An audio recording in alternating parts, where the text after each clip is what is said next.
Like every time. Are we back? It Yeah, looks like it. we're Caden.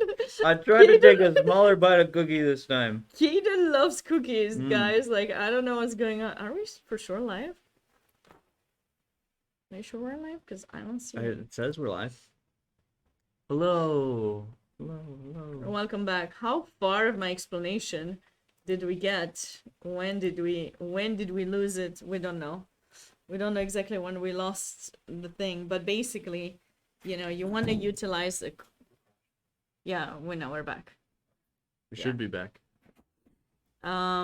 So anyways, that's how you teach knights. Power of knights versus bishops. Knights go control both color squares as they flip from one to the other. Yeah, And it works. no, It works. Kids I love like that. that. Just Kids a love just that. a straight up explanation to say, hey, look, bishops, when it's open, just do control more squares. Like you don't need to sit there and I think it's good or why. No, it actually controls more. And I say kind of on that because I really like that explanation. That I just think there are so many concepts in chess that we're told, like isolated pawns are bad, or two bishops are good, or don't bring your queen out too early, that we never dive into. Mm-hmm. But it's chess. Chess is very logical.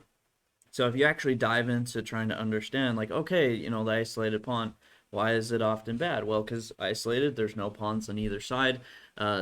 Pawns are great for protecting, so it's going to be a little bit weaker. Or bishops, they control more squares than knights, and really diving into some of those concepts to understand rather than just memorize Yeah, their that's thing. important. And also, of course, yeah, when you're doing this, when you're teaching, just bringing up examples to show the kids, especially these days, kids want answers. They want to know a lot more than maybe when we were kids, or I don't know. Yeah. It's important to ask the questions, and you cannot just tell them this is bad. It's just, you want to make sure. You could tell maybe an adult that, but even an adult wouldn't really listen. So you need to kind of make sure that you are creating these environments, these examples to really describe situations. Yeah, absolutely. But he lost. He gave up his bishop, or they I, traded. unfortunately, I think He he didn't had have a to. He choice. didn't have a choice. Okay, so black Well, made the right decision there, I think, to take the bishop. yeah, I was gonna try and break through. Although the two pieces here, I still have to say, uh, Monegadze is looking good. Like I still some things to figure out, but I feel like overall the position is looking good. So I actually was wondering our top board in Danker. Not too much has happened. Only a few moves. We talked about this a long time ago. So last was James playing knight c3. Knight b4, rook e2, d5. I think we lost connection again. We lose connection again? Maybe not. Hello, if you're out there, let us know. Let us know that you can see us. We're having a little bit of connection issues. Keep getting little pop-ups about reconnecting. We're good. Good? Okay. Good? All right. Good? All right. We're Good? good. Everyone's good? Got their popcorn and their chess brains? Perfect. So yes, last time we saw this knight c3, not too many moves have been played. Yeah, but I feel that white is still having a really good position here. They're gonna play c3, blockade that pawn, maybe still have the g4 bishop g2 idea that I was mentioning earlier. So Yeah. No, I agree. White's position, just because the rook on e2 bishop f1 feels pretty dysfunctional.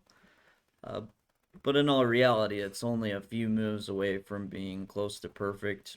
Our Arthur has this isolated pawn where it's going to get blockaded. It's going to remain a weakness for a long time. And then knight on d4, c3, start to kick the pieces back. Somewhere knight c7 also may be a concern. Does feel like things are looking good for James in this position. Just a nice positional Yeah, advantage right now. I like White's position quite a lot. This idea with rook e2, we did not think about it. We thought we would develop the knight to a3 and kind of protect c2, but this seems interesting because I don't know. Yeah, it's just holding everything together pretty well, covering f2 and c2. Normally the rook, as you said, you wouldn't use in a defensive way, but when it comes down to it, if this is if these are the squares being attacked, then it works. So, you don't need to worry too much about, oh, this isn't normally something the rook would do. That's what we need it to do. Yeah, it's nice that there's no minor pieces that can attack it, because typically the reason you don't put it there is because there's a bishop in g4 that pins you, or there's a knight that can come in the center, or sometimes the bishop goes through a6. But in this situation, based on the way black set up his pieces, we're not so worried about things happening here. So white should be perfectly okay with the rook in e2, and it could be a helpful move either to double on the e file or switch over on the d file once that knight in e4 is going to move away from there. Yeah. So I don't know when it's going to move away from there, because we don't want to play f3 anytime soon, but there could be some ideas to trade some minor pieces. And yeah, and he's comfortable with the time as well. He has almost 50 minutes to 22 minutes of Arthur, so it's going to be an interesting position to definitely look back at. I wanted to go back to our Irvin tournament, to the first board, because look at Oh, Jess's position looks very, very, very interesting, and I feel that we would love to see how he's got there, because you had already some ideas earlier, Caden, on how to get the rooks on the D file, and he definitely did. When there's an open file, you want your rooks on the open file. I always tell my students that. yeah. I love how he's activated his rooks, and I love his king march. Usually see king marches like, once some pieces are off the board, but he started early and it looks quite interesting. Now he's probably forced to trade a pair of rooks. Where is he gonna capture actually? C8 probably, right? Yeah, C8 feels like the right move. Because if you play rook takes c8, the only reason you would play this is because you want black to play king takes c8. I don't think it makes much difference because black wants to play king e7 either way. But he's thinking about it, so is there a reason why you might want to pull that king to e8? And the pawn can get to e5 to support the rook over there. You know what? I like the king in b5, so it looks interesting. Like, they like the idea, but I'm not sure if I like it. Because if the rook from d6 is chased away, black will easily push white's king and will be unpleasant. Also, I have c4 idea, rook c5. I mean, you gotta be mindful about those ideas. Why would he... couldn't he have a better improvement in that position?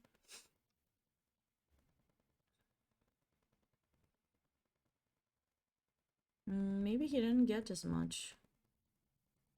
Black had just the right amount of time to bring the king closer, trade a pair of rooks. I don't know if it was... Hold on. He wanted knight g5, yeah, but what about rook rook e7 takes, rook d7, huh? Yeah. What was wrong with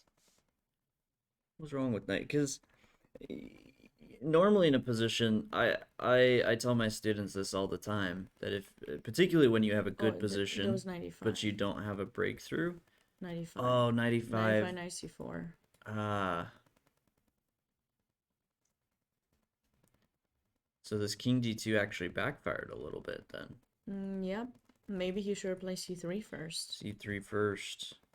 And that way the rook. Although h6 now and What about g4, g5 idea? g4, h4, g5? With white you want to... Ah, you can go rook d8 maybe. You don't want to trade. Oh, rook d8, rook takes c6. Cute. Okay, we cannot go. You can show that if you yes, like. yes. So rook d8 here, rook takes c6. Neither way you captured, the other rook is That's why is that hanging. position was really nice for white. Yeah, I don't know, it's a bit tough. Like in a position like this, I often tell my students, the logical thing to do if you have well, any position is ask yourself, okay, which pieces can be improved, what Mm-hmm. pawns can be used to break through. As far as pieces to be improved, it feels like the king and knight, but not both have their downsides.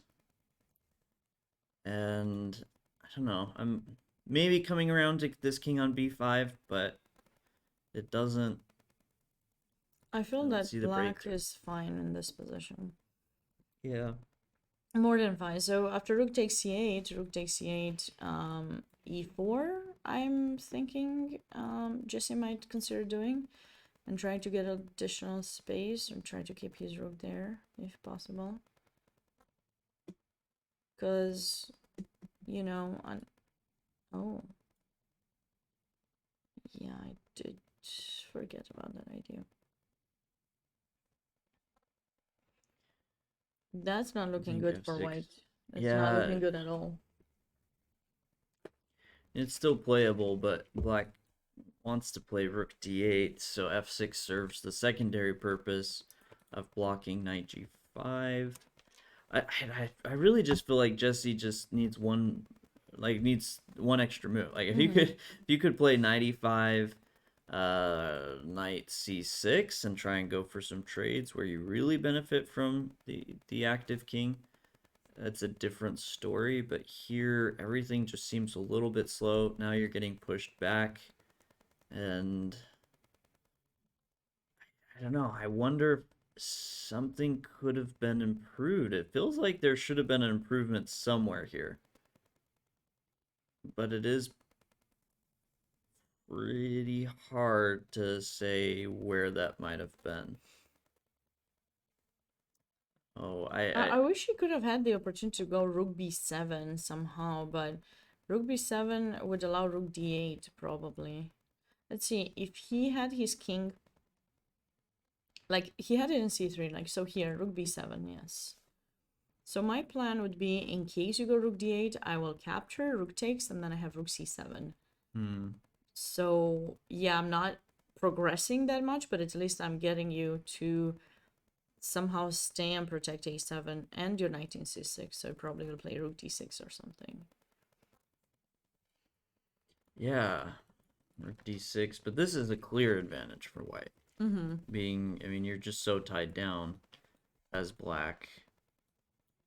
And You have knight g5 idea coming up, you know? you may have it. You Yeah, have I it. think you have it right now. Yeah, because if f6, you play rook c8 first, knight d8, knight takes e6, king e7, you take, and you have an escape square. Mm-hmm. Do you? I guess king No, f7. no. I play rook d8. And if you take in c6, I play king d7. That's funny. Um, Trap the rook. yeah. That's a pretty good idea. That's pretty good. Um, Here rook c7 Yeah. instead. Yeah, but I play king d6 and then you take there, and okay, you're probably gonna escape there in that case. Most likely you should escape. I mean, I Yeah. still have some ways to hold you, but not so much. Okay. Yeah, I quite like There rook are b7. some tactical ideas for sure in this game. I mean, Like I I almost feel like Jesse may have underestimated some of these ideas with rook e7. yeah, it is possible. He probably maybe he forgot about it, or maybe he just. Well, it's hard because I mean knight b8 was probably essential, Mm-hmm. but now this knight is taking away that d7 square, which is really the most valuable for the rooks in this position. Mm-hmm. So better, instead of getting the king up, play rook b7 first, where okay, you're probably still gonna trade one of these rooks, but at least I keep all this pressure. Mm-hmm. And in this position, yeah, now that the rook's not getting there, it's gonna get kicked back. And Jesse's big advantage that it Seems to came go from the in. active rook does seem to be Yeah, fading away. I feel that Black's next move is gonna be h6 here, and then just king e7. I mean, I would like to play h6 possibly first, although with one pair of rooks on the board, we still have rook h8, so we could be fine. We could be totally fine. Yeah. Uh, what other games do we have that are looking kind of I spicy? was looking at this Evan Park against Pranav. I don't believe we looked at that game today. Okay, That's board Borto in the Denker. 2. And there's no particular reason why I'm going for some of these games, guys. If you have someone you're watching, please let us know what games you want us to look at. If you see something interesting that we're missing, we are very happy to show you what's happening in those games and give you our thoughts. Um, Let us know where you're from, whom you're rooting for. And also, if you feel that we're doing a good job with the commentary, feel free to share the link so we get more people watching and know about this tournament. We do believe, both of us, that this is one of the most prestigious tournaments that takes place in the US. Of course, the US Championship is very prestigious, but this one is at its 123rd edition. It's special because it actually provides a place in the US Championship for the US Open I'm talking about. And of course, the Invitationals do have the names of important personalities in chess in the United States and support a lot of players to continue their path, either like if it's kids through scholarships or for the seniors, it's just, you continue seeing very strong players show still their skill Yeah, in a nice fashion, and they're all here to represent their states. We feel it's a very important tournament, and absolutely. Yeah. would love to have more of you, joining us and Join the rooting for, party. yeah, supporting your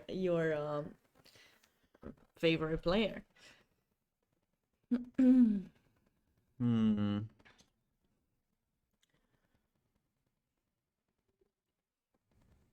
Are you talking about that? I was trying to glance at this position. Someone is suggesting melt like butter, suggest king h7, rook Rook h8. h8. Looks like an interesting idea. I think right now black is planning for bishop f3, of course. That is the main threat. Yeah, So I you was want to try to, yeah, something thinking like that. bishop d1. Even king g2 might work, but then we can have queen h3 check. Right, which maybe that would be the line to check out this idea, king h7. The My biggest concern for Well, white. I was gonna make this beautiful idea, but it doesn't work. I was gonna go bishop f3, queen takes f3, knight h4. Ah, But it doesn't work. Oh, maybe you can go knight h4 first and then bishop f3. Might be a little bit yes. faster. And you'd have to sacrifice the Sacrifice the queen. queen. So, I mean, maybe king h7 works just as nice, but usually you want, when you feel that you can build up an attack, you certainly want to try to go for it faster. You don't want to miss some opportunities because then the opponent will have time to So bring so some white pieces. has I believe. has to play bishop d1. I believe so. Because if you allow my queen to h3, I think Yeah, I have the an knight idea. h4 idea is just too strong. Which is very surprising because I'm a positional player, but I keep finding Oh, these that's good. mates. I'm just going for the mates. I do kind of like this king h7 rook h8 Yeah, I do too. idea. I feel like But the it might be too slow still. What about takes and queen e2? Queen f1? And queen g2.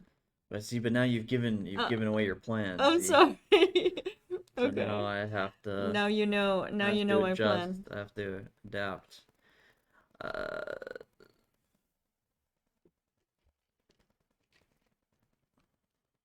Queen g5.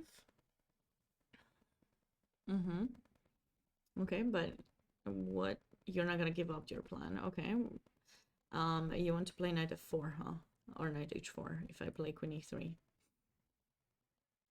Something along that lines, yeah. Okay, well, since I don't see a threat, I'm gonna go knight d3. Like something super concrete. I'm gonna take your pawn. I'm gonna be the pawn grabber today. All right, rook f5. Queen f3. What? You're trying. I can see you're really, really trying, but I don't. I'm trying to make your idea work. No. Ask your questions. We love to interact with the chat. If you guys have something, interesting, I'll definitely read it. We will read it and try to address it. Sometimes you guys talk among yourselves, or there's some ideas that everyone sees. So we try to bring it into the conversation as much as possible. As well, of course, we like to be to talk to everyone. Oh yeah. Yeah. Unless you're disproving the ideas I'm trying to.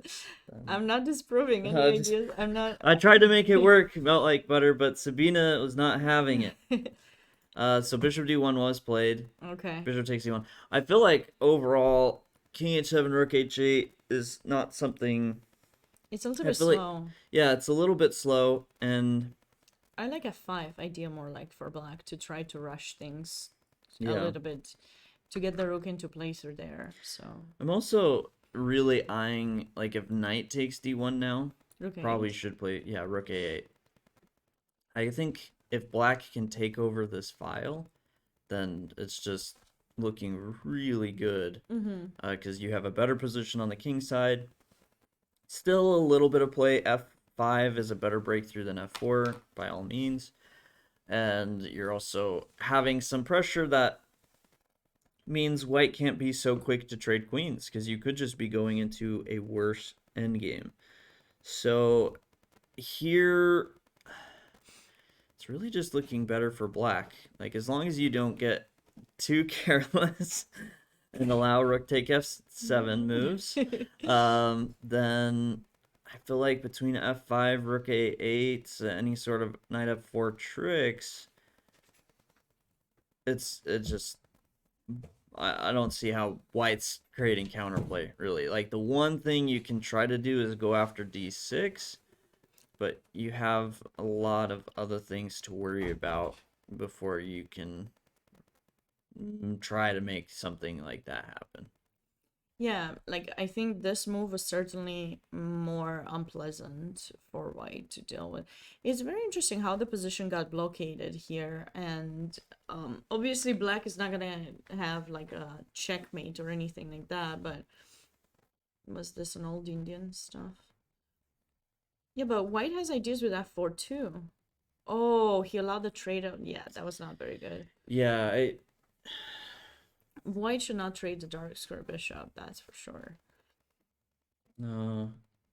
Evan Park I just feel like never got anything going here. Like the No. rook on a7 It just looks looks nice. nice. That's it. This is a conversation I've had to have, well, something I had to learn for myself, but also have with students to say, yes, rooks on open files, rook on the 7th can be really good, But the reason we like those things is because they actually create threats. They help you take stuff, and when you take stuff and you have more pieces, more pawns than your opponent, you can overpower them. And this rook on a7 is a good example of it. It's in theory a great square for the rook, but it's not actually threatening anything, and so it falls a bit flat. Where you know, Bronov just slowly moving forward with the attack, and No, that's online. Yeah. this is so did play knight takes d1. Yeah, I felt that rook takes just doesn't allow you to trade queen, so maybe, he wants to make sure he plays that next. If white gets into the endgame, I feel that they have some chances to keep pressuring because the d6 pawn is weak and white does have the control over the a file. Yeah, and But if queens are on the board, yeah, it's gonna be hard to do anything for white if queens stay on the board for sure. I think I think rook a8. that's nice actually. I think I rook like that. a8 is the move. Just make it so end games are gonna be better for you now because you have the a file. And I just wanted to check the rating. So Evan is 2487 and Pranav is 2222. He's from North Carolina, California, Northern California, and Evan from Pennsylvania. So possible upset alert here. I mean, this game is definitely far from over, but possible upset alert. And what is happening in the in our board one here? Board one is interesting, and then Sharvesh's endgame is quite interesting as well. It's gonna be interesting to see what's happening there.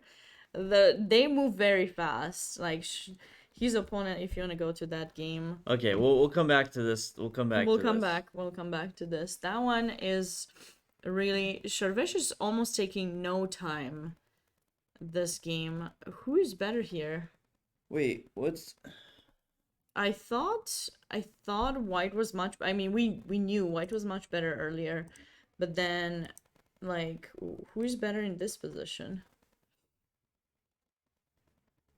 Yeah, this this really goes back to Luke giving up the f4 pawn because they got into this endgame and slowly he was a bit overpowered on that side, had to give up the bishop. But now he's getting a minor piece. And the question is white gonna be able to hold on to this position? So he should definitely give up the knight, dude, right? Here, you should go back. Probably keep the bishop in d4 and just kind of... Well, so my concern with keeping the bishop is this king will get this Yeah, d4. that's... Like, you just can't...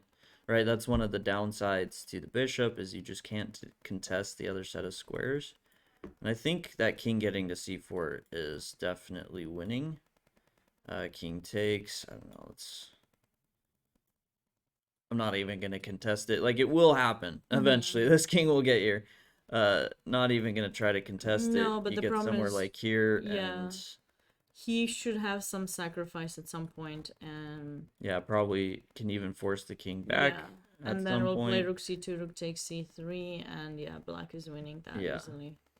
So I think you. But even if you keep the knight, I mean, the knight might be even worse because you don't have a good spot for it. Like, you don't manage to get it to d4, do you? You don't. So once the bishop is captured, like, you can try to get your knight to d4, but black's king advances all the way till c4, and... Oh, they have. Okay, so he did go with the bishop, and he's bringing the king up to try and prevent sacrifice ideas. But I don't think this works. I think you start first, maybe with rook a6, try and keep the king cut off, and then hold on. Yeah, I have rook h6 first. Okay. Uh, Why?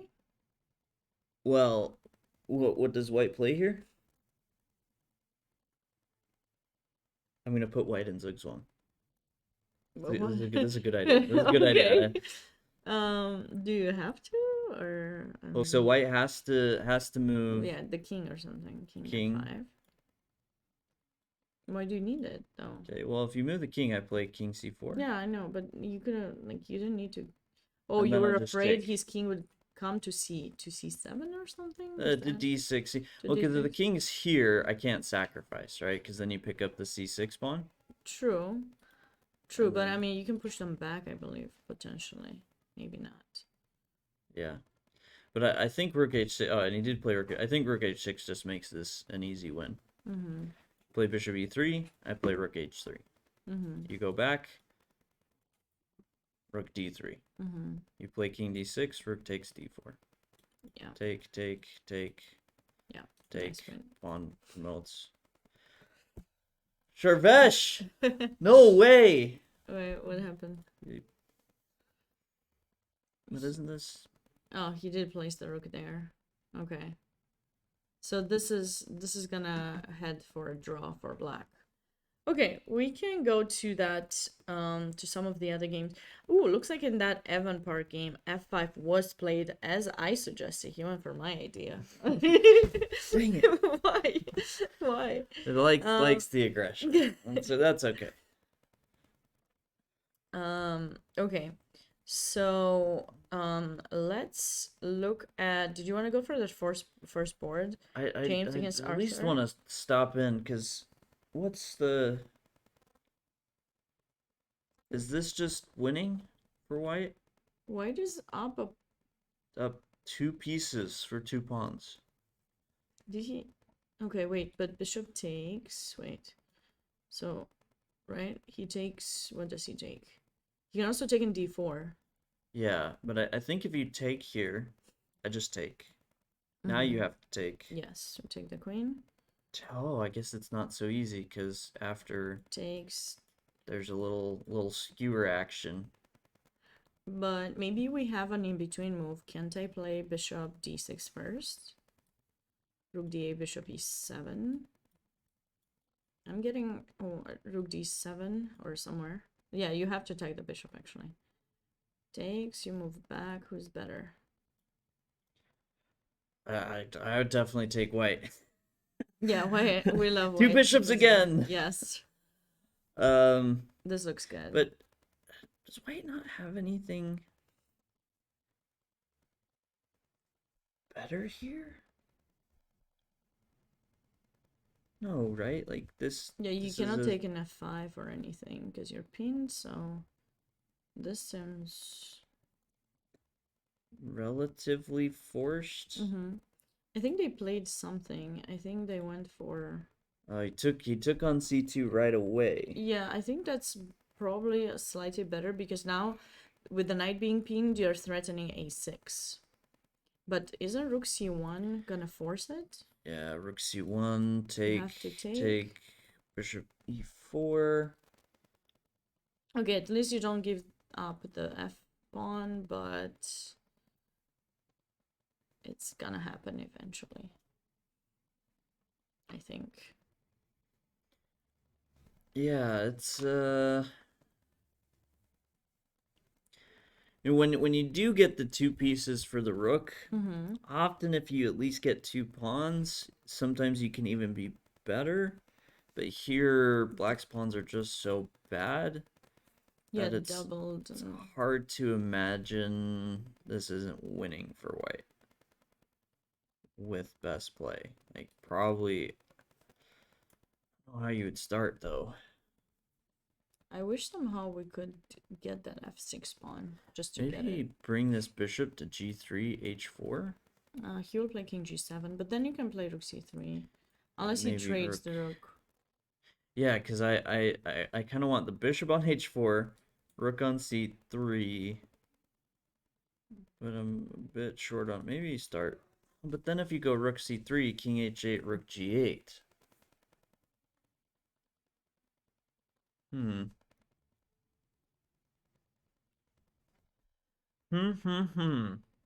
maybe it's not so clear. Not so clear. Like better for white, but So what about if we start with b4 here? Takes, knight takes, and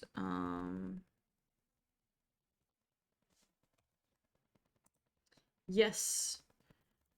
All the tournaments are being broadcasted. You guys can certainly check check out this link that I just pinned over there. And the Barber games are from boards 15 to 18. Of course, of course.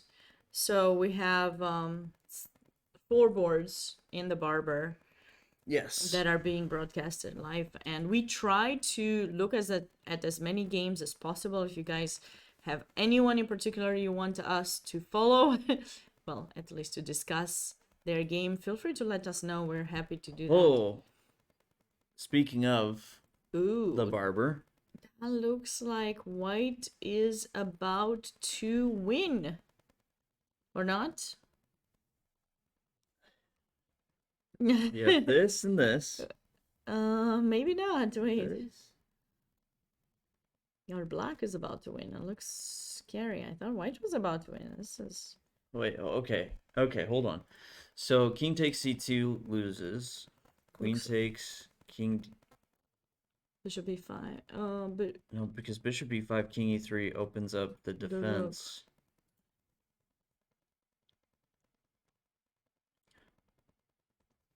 There's no mate? I can't believe this. Okay, you have at least queen c3 and then bishop b5 and you're winning the queen. I mean, you have that, right? I mean, that's enough, right? Ooh. Wait, bishop Oh, b5. you're not winning the queen? King f2. f2. Run! There's no... Wait, okay. So Okay, so... take, definitely queen takes.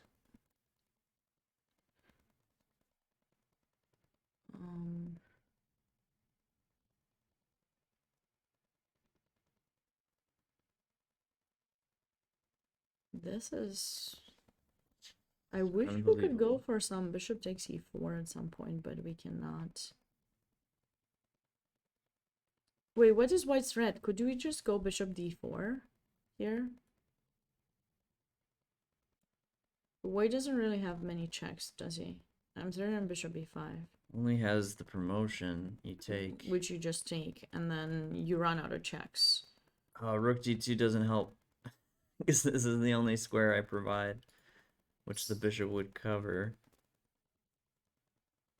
I think that's enough to win for black. Nah, you cannot be serious. I'm a little bit serious. You can't Oh, be serious. no. Just rook a5. I go rook a5. d5. d5, bishop b5. Yeah, okay, fine. That's rook a5. Oh, rook a5 a lot. You might escape because you take the bishop and then you might escape back there. Oh, he played king takes c2. So this could happen. I mean, queen takes b2, I feel that is so natural. So queen takes b2 and then, yes, bishop let's find some defense. We're threatening bishop b5 mate. Rook d2 doesn't stop the mate.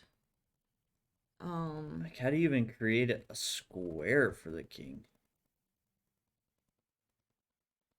King c4 is the only thing, but like you said, d5. d5.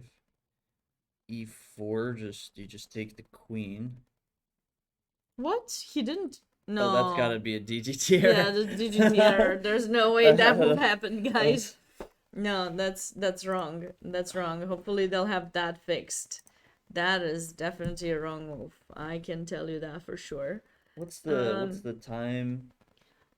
So they both still have a decent amount of time. Yeah, no, queen b5 was not played. Queen takes b2 is probably, unless he dropped the queen there, which refresh would be very sad.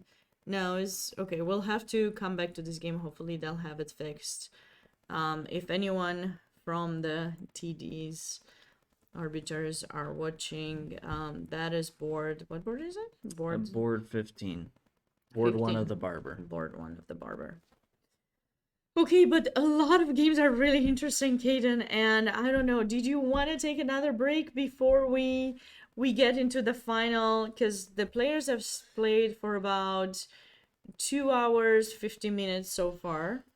I feel that we could. This is a moment that we could take a short break, and then we will be back, everyone. We will be back very soon with the final energy for for the last hour or so of the game. Stay close and don't forget there's a pin tweet with the link to the Lichess where you can see all the games being broadcasted. So hopefully you guys check that out and see you after the break. Chess Dogs, by all means, started out as a crazy idea. One that many people would only talk about. We've taken that crazy idea and turned it into a chess center. We have merchandise, tournaments, streaming, everything a chess player could want. So, whether you're a beginner or an expert player, go to our website, chessdogs.com, or join a stream at youtube.com/chessdogs.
It's more than just a game for me.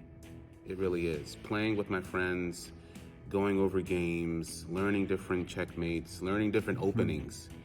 Um, it's all about life and how you move and how you carry yourself. Here with Carol Mayer, the Executive Director of U.S. Chess. Carol, tell us about the program that allowed the Baltimore Kids Chess Club to make this trip to Memphis. Yeah, happy to do so.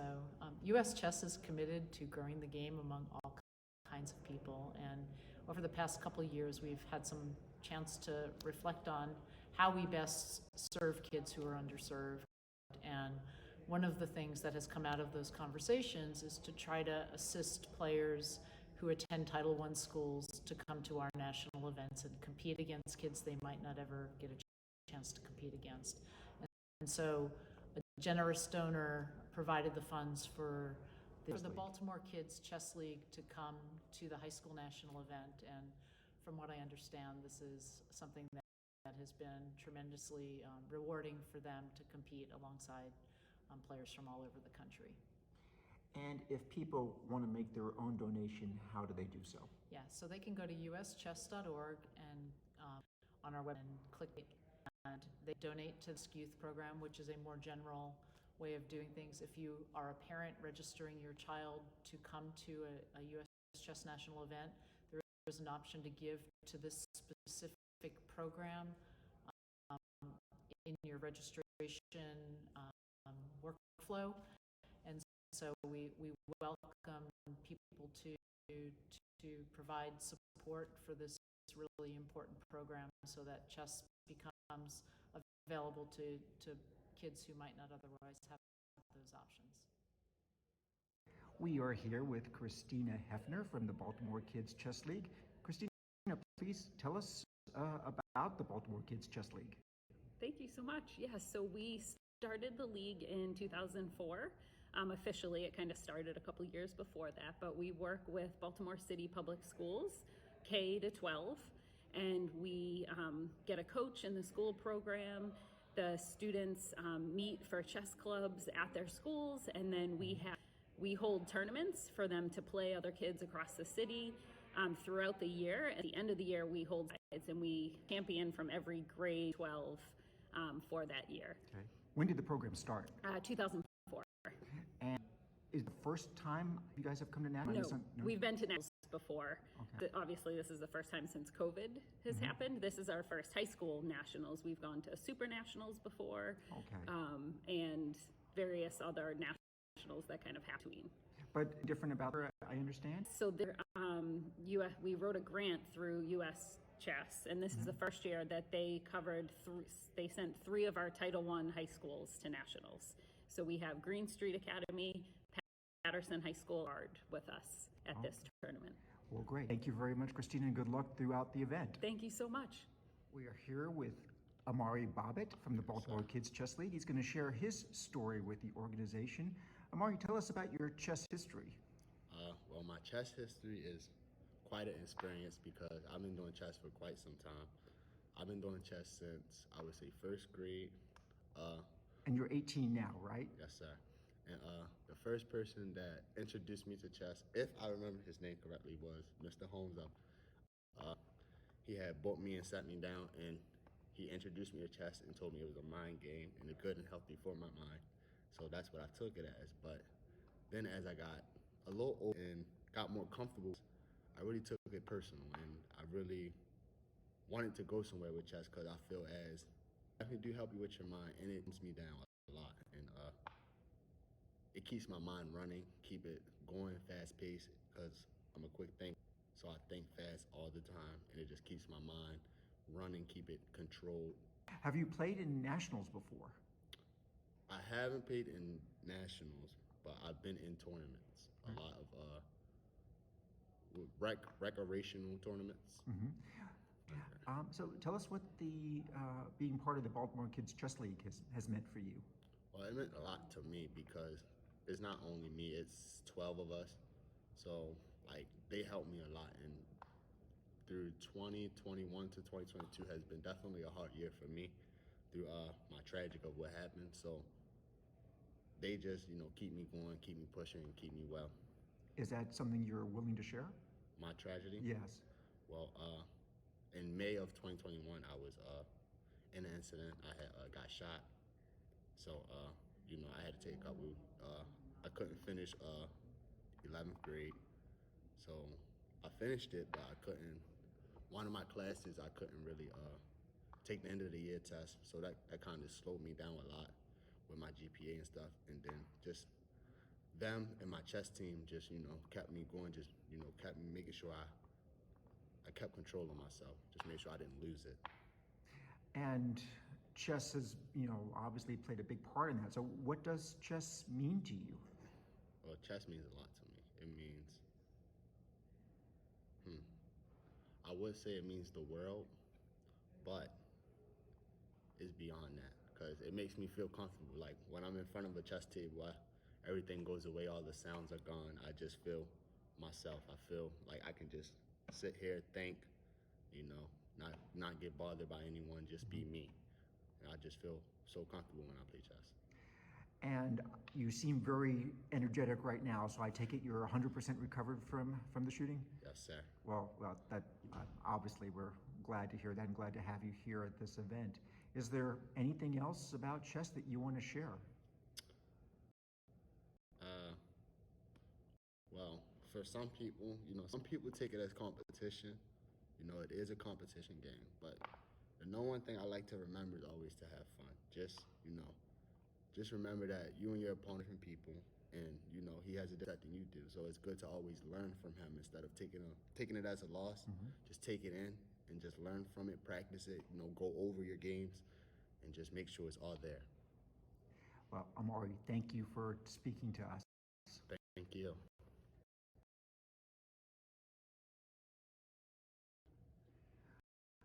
We are here with Sean Means, who's 18-year-old senior, part of the Baltimore Kids Chess League. Sean, thank you for talking to us. Thank you. Thank you. So tell us about your history with the Baltimore Kids Chess League.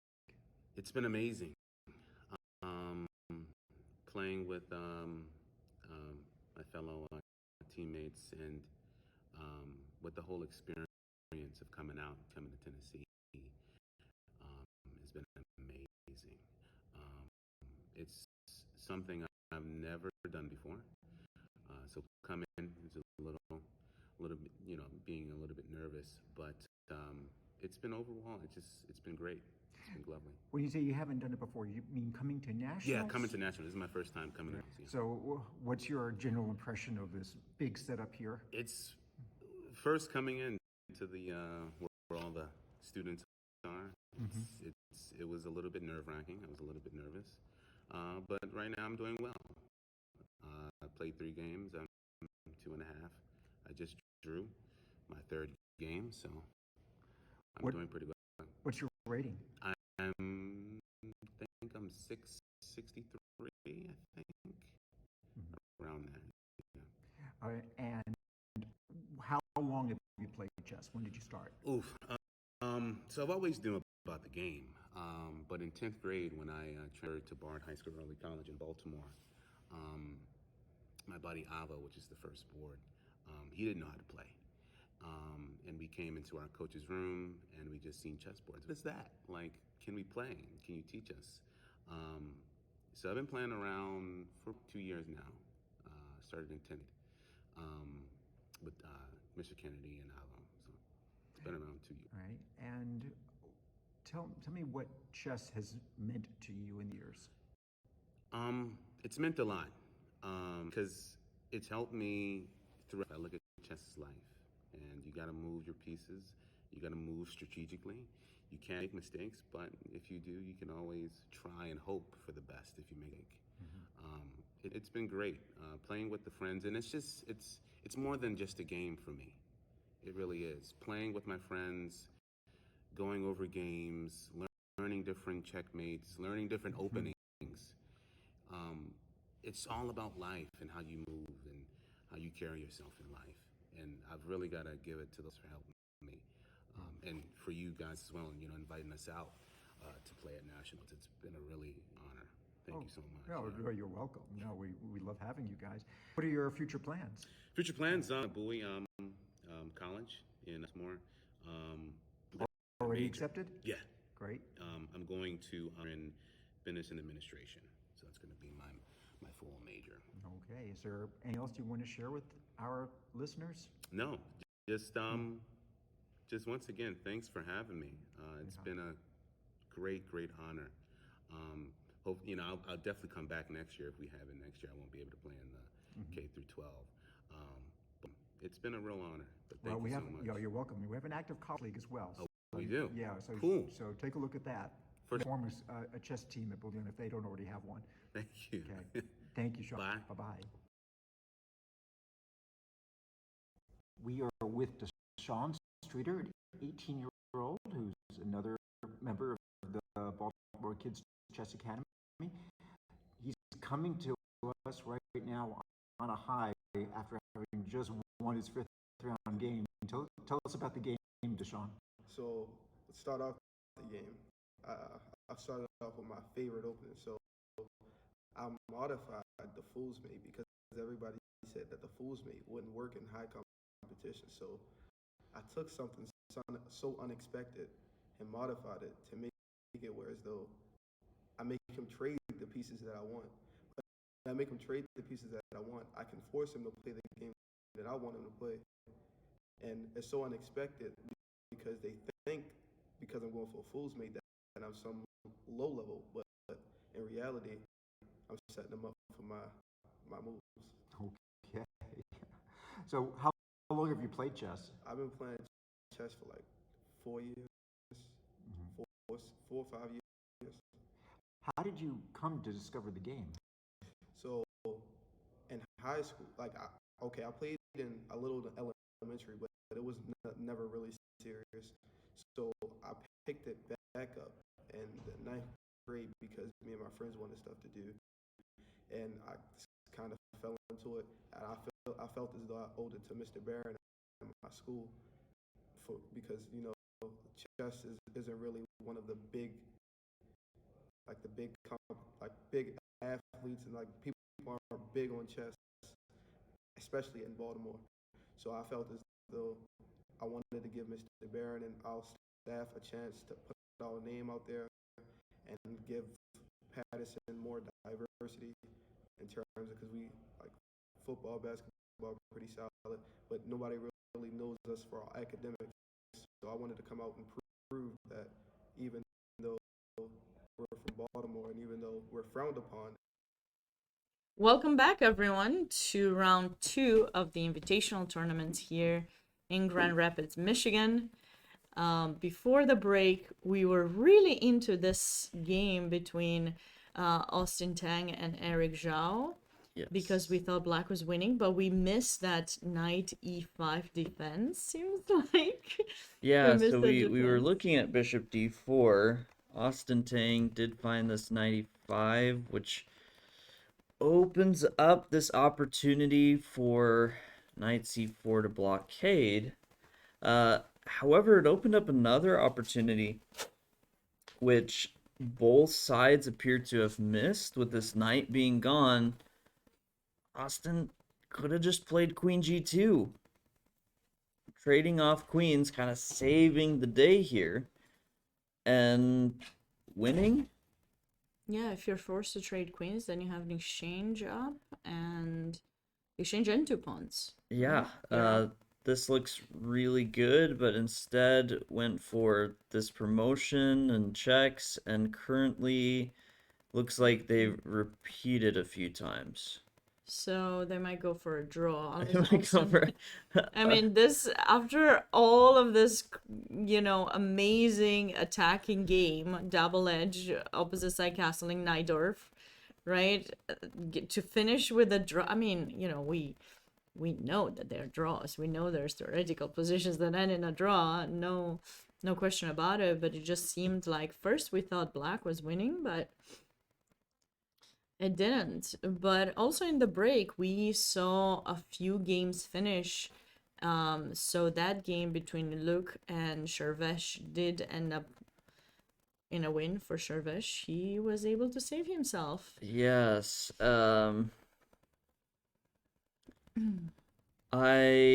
Sharvesh, once they got to the end game, I think played really well. And fast too. Yeah, and really kept the pressure on Luke, and Luke struggled to navigate. Maybe was potentially holding around here, but the big mistake, it looks like, was taking on a6. It was the final one. Yeah, you need, if you're gonna be able to hold this position, you actually want both pieces here to try and defend. And after knight takes a6, those pieces get forked. So I mean, it's really just a complicated trade.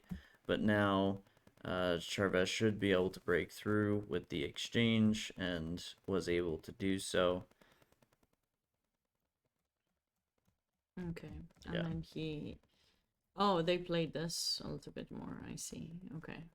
Yeah, and here Luke resigned. Yeah, mate is coming. We also have a result on the Monegadze game, which we were looking at earlier. Last time we saw it was after f5. We're saying that we like White's position very much, despite the fact that they lost the bishop there. But very attached to the bishop pair. very attached. Today. I will be very mindful about it in the future, that's for sure. But this really just looks like a clean win.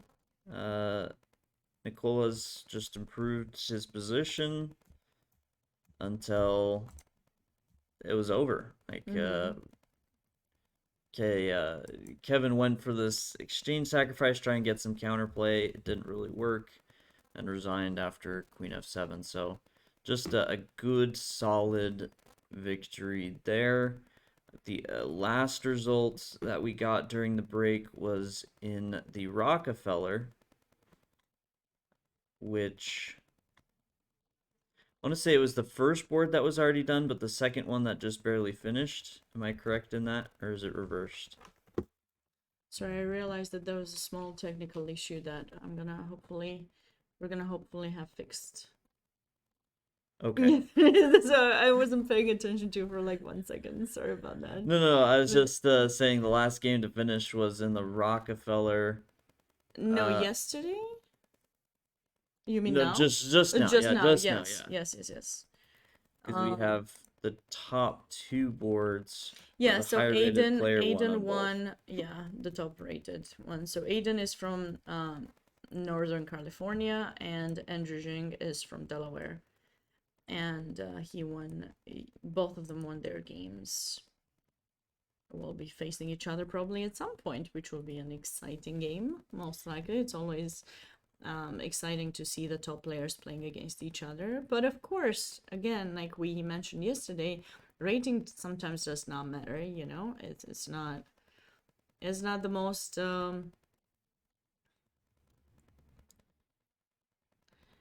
important thing. You have to try to play the position that you have on the board and forget sometimes who your opponent is. Oh, so he just blundered a piece. Oh Yeah. no. Yes.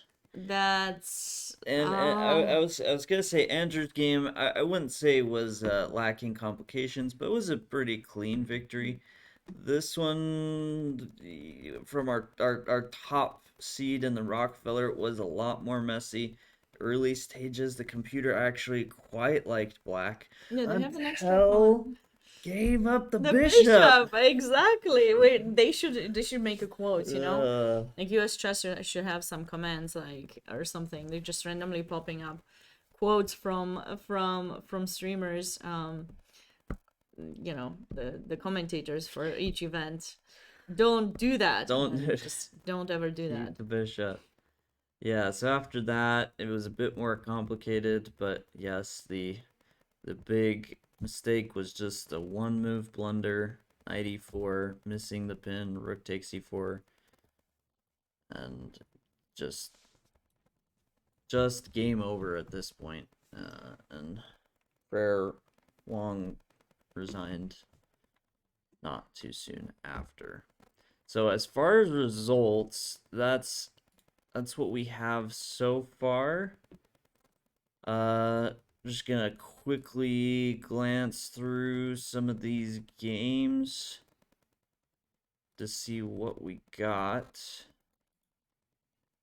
I realized that we're not on Lee Chess main page, so I'm trying to use my connection and see if we could be on Lee Chess page. I think that is the reason why the views are very low. That's one of the Okay. reasons. Maybe we're not fun enough, Kaden. We need to do Ugh. something. We need to do something about this. Um, I'll just sit here and cry on stream. no. Maybe that will get views. Dang it. Apparently people don't want to hear about the bishops. We should start talking about the knights. Maybe that's the key to what is happening here. Okay, so fingers crossed that that's gonna get fixed. I just realized it now, and what? So I was glancing through all the games, and Wh- this is wh- the one what's- we've been following this one a we lot. thought they were But gonna repeat. Didn't they repeat like a bunch of times? How many times did they repeat? okay, so King Okay. of 7, 1, One, two. 2.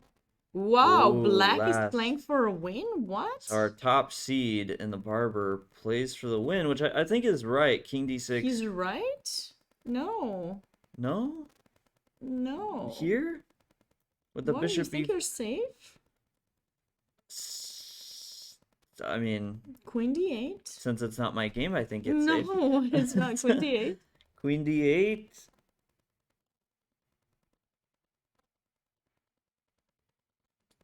I mean, it's gotta be. Maybe he thinks it's a draw, anyways. But You I take. don't If I know. go King a7, you're taking on d4. Is that yes, that is my plan. So I thought you had to go on b7, but you know, I could check you again.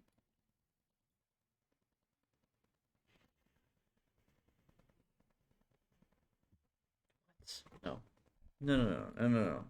Okay, let's go back. King b5. No, really? You can go there? Queen b8, you want to play bishop b6, huh? Bishop b6. Okay. Then I'm not gonna play.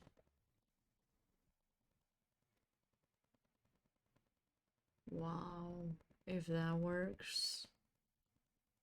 That's brilliant. It's gotta be brilliant that that move works. I wish I could take your bishop.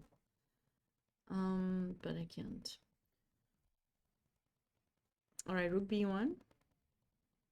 Oh, but you still will have... I think I have a perpetual, right? If I go rook b1... Maybe not. Queen takes b1. Takes, but you take the... Yeah, with the rook. And now I got queen b8 check. Yeah. Nothing. I lost all my pieces. Looks like king b5 was played. So this is the position on the board.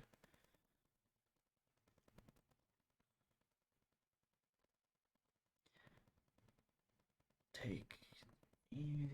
No, It's got to be one of these captures, right? there's gotta be some kind of capture. I mean, we can certainly capture it there, but then the rook is hanging. So I couldn't Right. see a follow-up after that. So should be rook takes c6. Should be.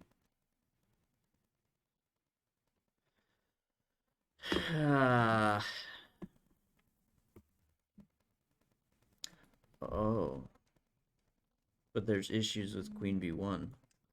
Oh no, because taking is check. I was thinking I had some skewer ideas, but taking is check. You don't have queen b1. If you don't have queen b1, then you take. And if you take, then... Queen c8. And I still gonna move my king. It's killing me. I wish I could move my king. I mean, obviously, if I check you on light squares, where are you gonna go exactly? So do you plan on... no. Yeah? Yeah, just check. Queen d7, maybe? We can go maybe queen king a6. You wanna go there? Okay. Yes. Yeah, now if I go queen d5, you can go queen b5. We do have a couple of moves. Rook c2, queen a1. Queen a1 quickly.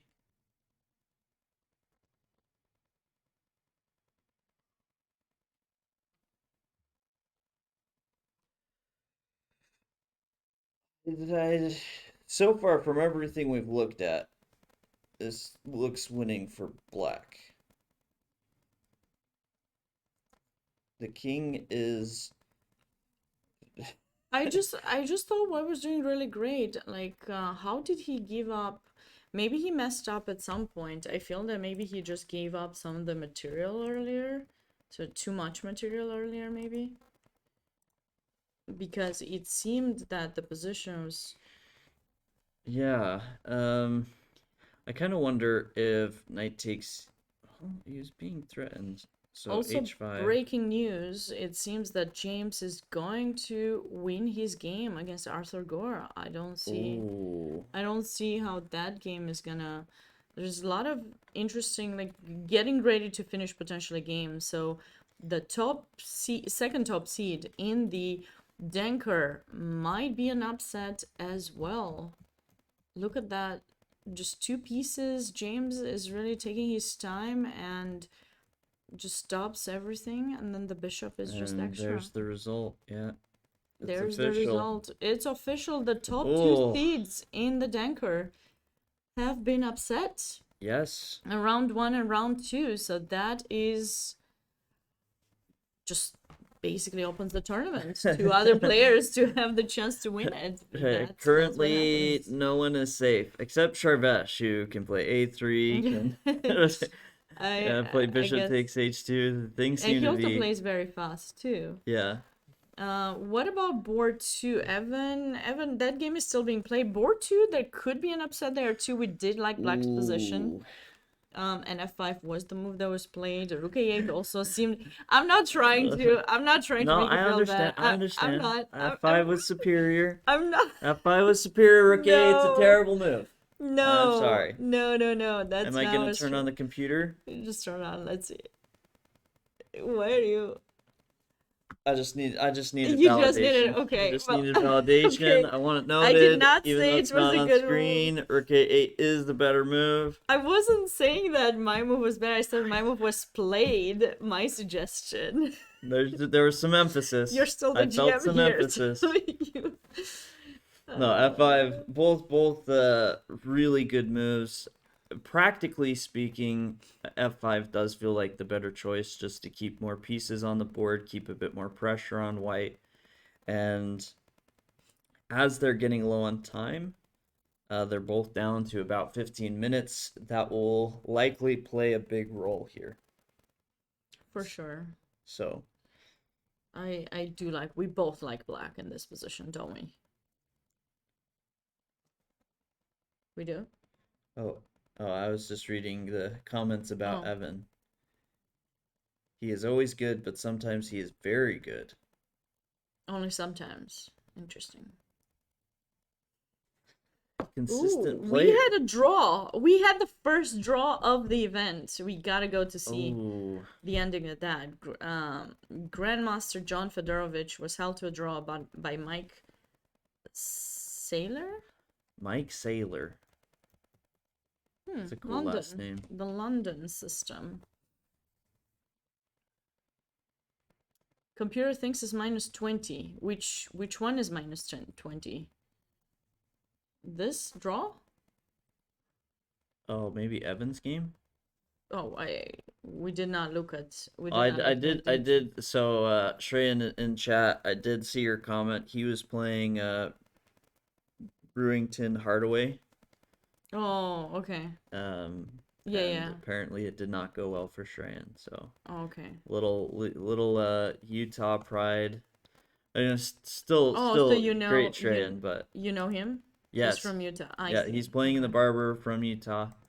He made sure when he found out I was coming and doing commentary, he said, if I get on one of the DGT boards, it's like, you have to go over my game. And I'm ready. I'm ready, Shreyan. So you gotta boards. come back. You gotta come back with some wins, and then we will certainly look at your game. Yeah, something's up with Lichess. Something weird. Well, we're not. It doesn't show that we are live. Which, anyways. Okay. Lots of end games actually today. We saw some crushing attacks, but we also saw some blunders. Game that was a draw. It looks like Fedorowicz just missed a really good opportunity. Similar idea, but queen takes b2 first. Yes, and you're just breaking through, and because white's queen is up here on d7, there's no way to defend this. But wait, what is exactly your threat? Because I play king h2 and then queen g3, king h1. Well, no. I mean when you take. Oh, so you take no. Cause I do play. Bishop takes. Bishop and takes. Then you have bishop g3 and. Right. Is it mate? I think so. So you have to go here, right? Otherwise, it is forced. Yeah, bishop g3, queen c1, and something. Yeah, you don't have anything. It's just a bishop. You just want a bishop, but you don't actually have a threat. I mean, you have a threat in two moves, which is not. Yeah, really here bishop e3 also looks like a possibility. I like bishop g, but yeah, apparently this queen takes b2 is just winning. They ended up just moving back and forth and calling it a draw. Wow. Interesting. It's maybe a missed opportunity for Fedorowicz here. Had the two bishops. Yeah, he should have been playing for a win. What are you doing? He was probably worried that his bishop in b7 is not really helping out the attack, and Yeah, I imagined he may have had a sense that he was better here, but just was struggling to find the breakthrough, and really that queen takes b2 was that one moment he did have a breakthrough, but he missed that. So no, it is an understandable draw. You're also, with the black pieces, you get a draw that maybe pulls you down from playing some of the top people. That's true. Not that I That's think true. that's why I did it, but I think it does soften the blow, even as the higher rated player, of getting a draw here. Oh. Also, by the way, something important to note is that so that queen takes b2 was basically kind of getting into some kind of position with opposite color bishops, and there's this game, because you mentioned Karpov so much, Karpov Kasparov, I think it's like a queen and opposite color bishops, and there are rooks on the board too, and Karpov manages to, I think it's Karpov who had white, manages to kind of break through and take advantage of the attack.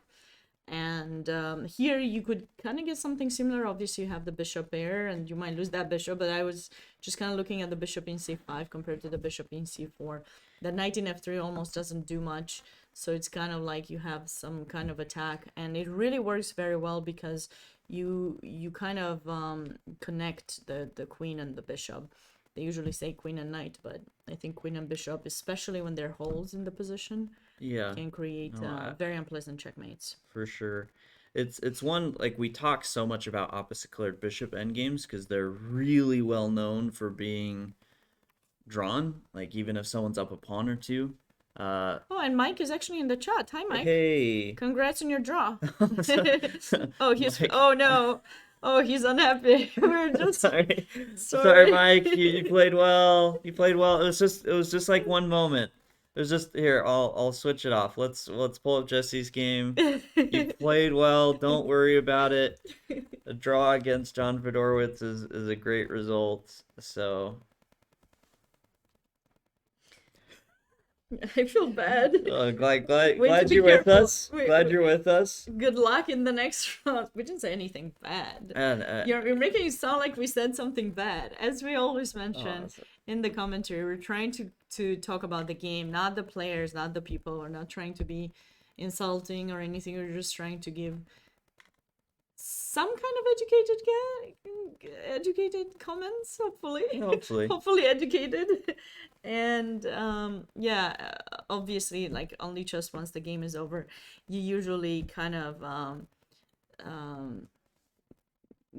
get the analysis, but so we see exactly when the blunders were. But oh, so Mike tells us some inside information that John had almost touched this pawn.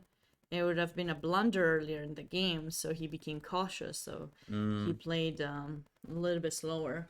Yeah, that is the big I don't know, downside to commentary, or I wouldn't say downside, but thing that we're missing is some of the psychological battle that goes on during the game. Chess, being a mental game, is a big psychological battle over the board, and there are things like that you just we don't really know about. And How did White stay with the rook in this game? I'm just like mesmerized by the. Can you go back? We didn't find any way to stay with the. Well, this all looked pretty. Forcing? So rook c. Oh, okay. So he found a way to go rook c2 and. Okay.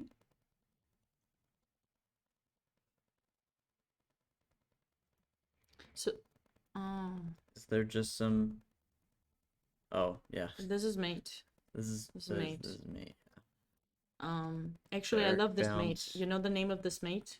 What it's called? The dovetail. Oh, you knew it. I know one. Yes, let's go. I remember that.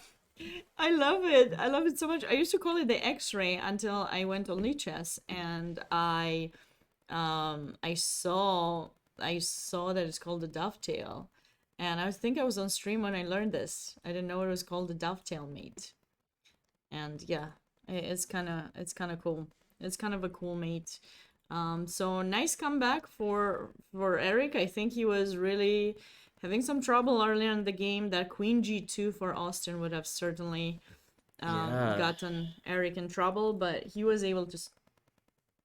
What happened? That's an unusual This is issue. like.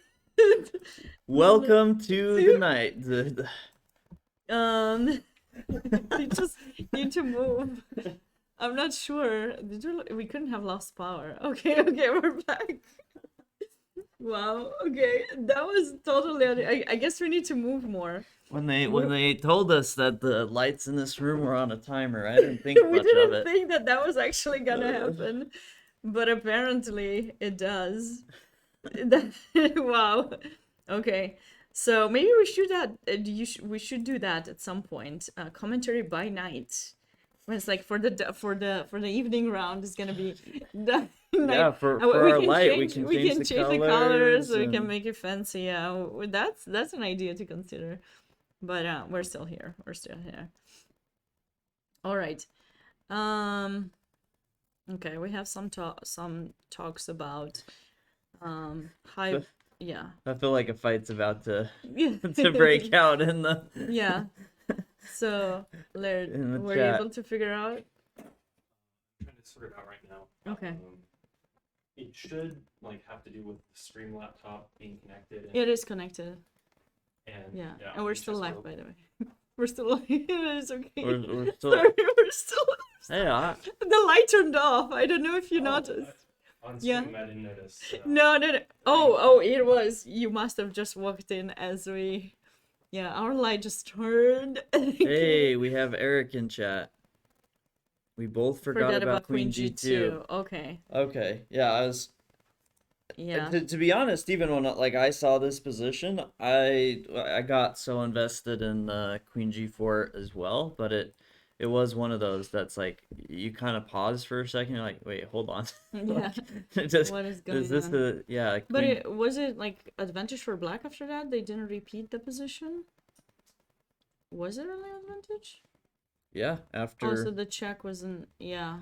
So he did the good thing to run away with the king finally. I thought that maybe he didn't have a place to hide, but it seems like. And we have another game that was drawn, and that was board 12, which is board 2 in the herring. If you want to go to that game as well. we have Ooh, I just wanted to. So Bishop B6, of course, is still completely winning. But now that the game's finished, Lichess has popped up with all the computer notes, and it does point out there was this really nice mating net with Queen D1, where it's just Oh, all for good. A3, absolutely beautiful move. If King takes Queen B4, King goes back to B1, Bishop E4, sacrifice all your pieces, and it's gonna be checkmate. Mhm. This was a great game. It was really, was a really yeah, exciting very, game. very exciting because it was like a fighting game. You never it changed very fast. It's the kind of opening, the Sicilian Najdorf is the kind of opening that you really have to be mindful about every single move, and you have to calculate, to be ready to calculate a lot of things. Yeah. So you're saying we have a draw here in the Ruth Herring Invitational. And could you just check the message up there, see if it's important? No, that's not important. Never mind. Maybe could you refresh the page for Lichess? And then go back to it. I just wonder if we're gonna show back, like when we're live. It might show in a few minutes, but I don't think it's our fault. There's something with Lichess was having some issues lately, so okay. Ooh, so in that refresh, I pulled this game up. This looks done for Evan. Knight takes F2. Mate is coming. Yeah, I mean, you sacrifice the queen, which is, I mean, the attack hasn't stopped. And if you don't, Queen H3. And Queen H1. Yep. Queen h3, king g1, queen h1. So we might have the top 2 boards. In the Yeah, the Dinker top this round 3 go. Top players. 3 players overall. Wow, that would be really opening up the tournament to anything. all Probably gonna possibilities. make Jason feel better about the draw last night. Yeah, at least he, got a draw. At least and it's a then- draw. That's But oh, wow. this is What about Max Lou's game? I actually saw some interesting end games. Well, now they have changed a lot. This game seems that it's black is better, right? Black should be yeah. Black's up a winning pawn. a pawn and might win another pawn. Yes. And Maybe not so easy if the rook just goes back and forth.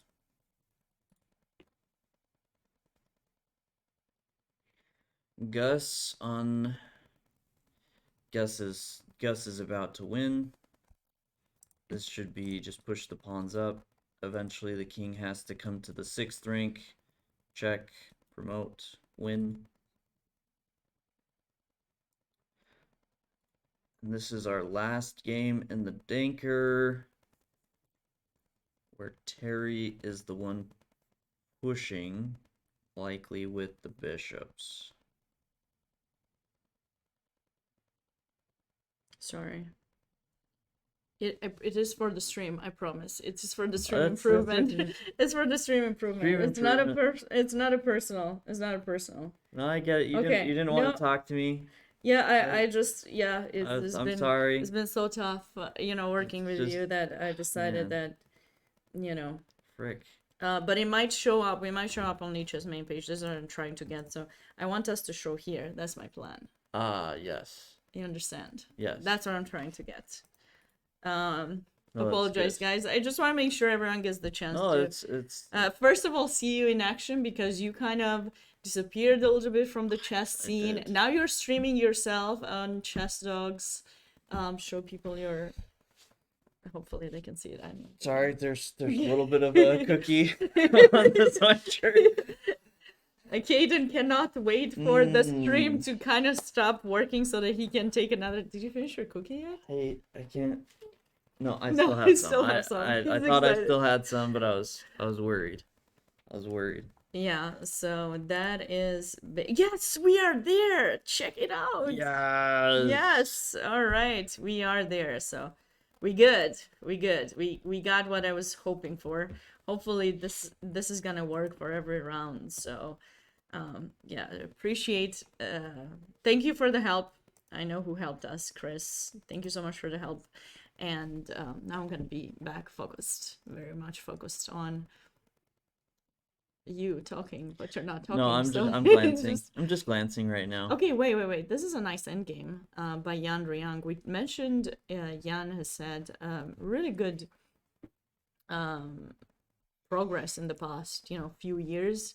She's been doing really well, placing on top in a lot of competitions, and she is the #1 seed in the herring event. Yeah, and I think she's winning here. It's kind of interesting to see because I've actually played a very similar game. I played quite a number of years ago now against Rufeng Li, where I had a rook on b6. These pawns were 1 square back. Mm-hmm. And he had a pawn on e6. Okay. So it's those pawns back, rook over, pawn on e6, but exact What about same your position. Pawn? Where was your pawn? My pawn was on d5. Oh, so you were trading. So them. very similar position, but I wasn't up a pawn, and I did end up winning that game. So here definitely feels like Yang should be winning. That extra pawn, the more active rook, the more active king. And actually, is rook c5 put black in a weird sort of zugzwang? It kind of seems that it. Like, Wait, can I go to a8? Rook 8, I was thinking king f6. And I think I should try to activate my rook. Maybe rook e8. Rook e8. I mean, I give up too many pawns, don't I? Yeah, I start Yeah, you munching. start. Yeah, I start eating these pawns like I eat a cookie. Just, if you guys happen to be here in Michigan and you happen to have extra cookies, make sure you save a few for Caden. He's gonna love you. I need when the stream loses connection, cookies just bring me happiness. That's it's pretty simple. Rook e2. Rook e2. F4 maybe. I actually don't think I need. I think I'll just keep taking. Yeah, you take everything. Because then my king will be back to protect. So I like rook c5 here. Rook a6 does cut the king off, but I was thinking now just f4. Oh, but f6, maybe it's not so simple. Looks like Ruyang played rook f6 instead. Mm-hmm. King e7. I have to be honest, I don't fully understand the idea. F3 g4. F3 g4. Just lock black down, push the pawns. Yeah, don't rush to push d6. I wouldn't rush to push d6 in this position, but I feel that we can have some ideas. See what I'm talking about? That's what I'm talking about. That's what I'm talking about. That's yeah. Yes. Oh, GM Robin, thank you so much for the raid.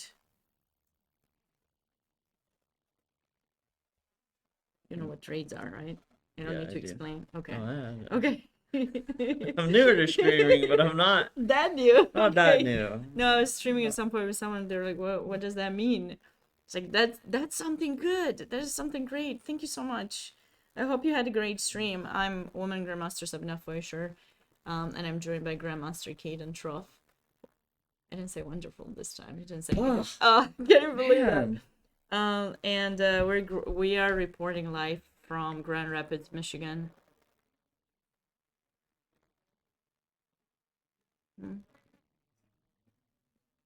I think we're fine now. We've been fine. But thanks. All right. So, GM Cookie Monster? Who's the GM Cookie Monster? Are you the GM Cookie Monster? I'm happy to be. Is it Raven or Raven? GM Raven. Raven. Raven. Did I say it wrong? And we're doing commentary, I was saying, yeah, about the US Open. Well, the US Open started yesterday, and so did the Invitational tournaments. So right now we are showing you a lot of games that are taking place in the Rockefeller, Barber, Denker, Irvin, and Herring tournaments. We got 20 games to look at, and if you guys happen to know anyone playing in either one of these sections and you want us to check out their game, please do let us know. This is the link for the tournament, and I'm gonna pin it to the page just to make sure that everyone gets the chance to click that link and pull up their favorite games. Yeah. I have to say, from what we were saying, I wouldn't have played it this way, but I think this works very well. You're saying to not rush to play d6, which I thought made sense, to leave the rook open. Ruyang decided to go for it. Since you could get the king in, activate the king, and now sense. Rook b4, you just play rook f4. We're happy to trade at this point, even if the pawns get a little bit destroyed. Doesn't matter. We're up a pawn, gonna take there. So I guess you wouldn't go for d7 if white goes rook b4. You wouldn't go d7. I was worried about something. What was I worried about? I think I was. Yes, it's an invitational tournament, and the strongest player, or it's it's not necessarily the strongest player of each state, but each state typically sends their state champion in each category. That's kind of how it works. Sometimes the state champion doesn't want to go, or sometimes it's not really the highest rated player because the highest rated player doesn't want to go. So it's it's the state representative. So we have almost every single state. I think we're missing 1 or 2 states in some of the events. I think so in the Rockefeller we're missing someone from Arkansas. Actually, in every single one we're missing someone from Arkansas.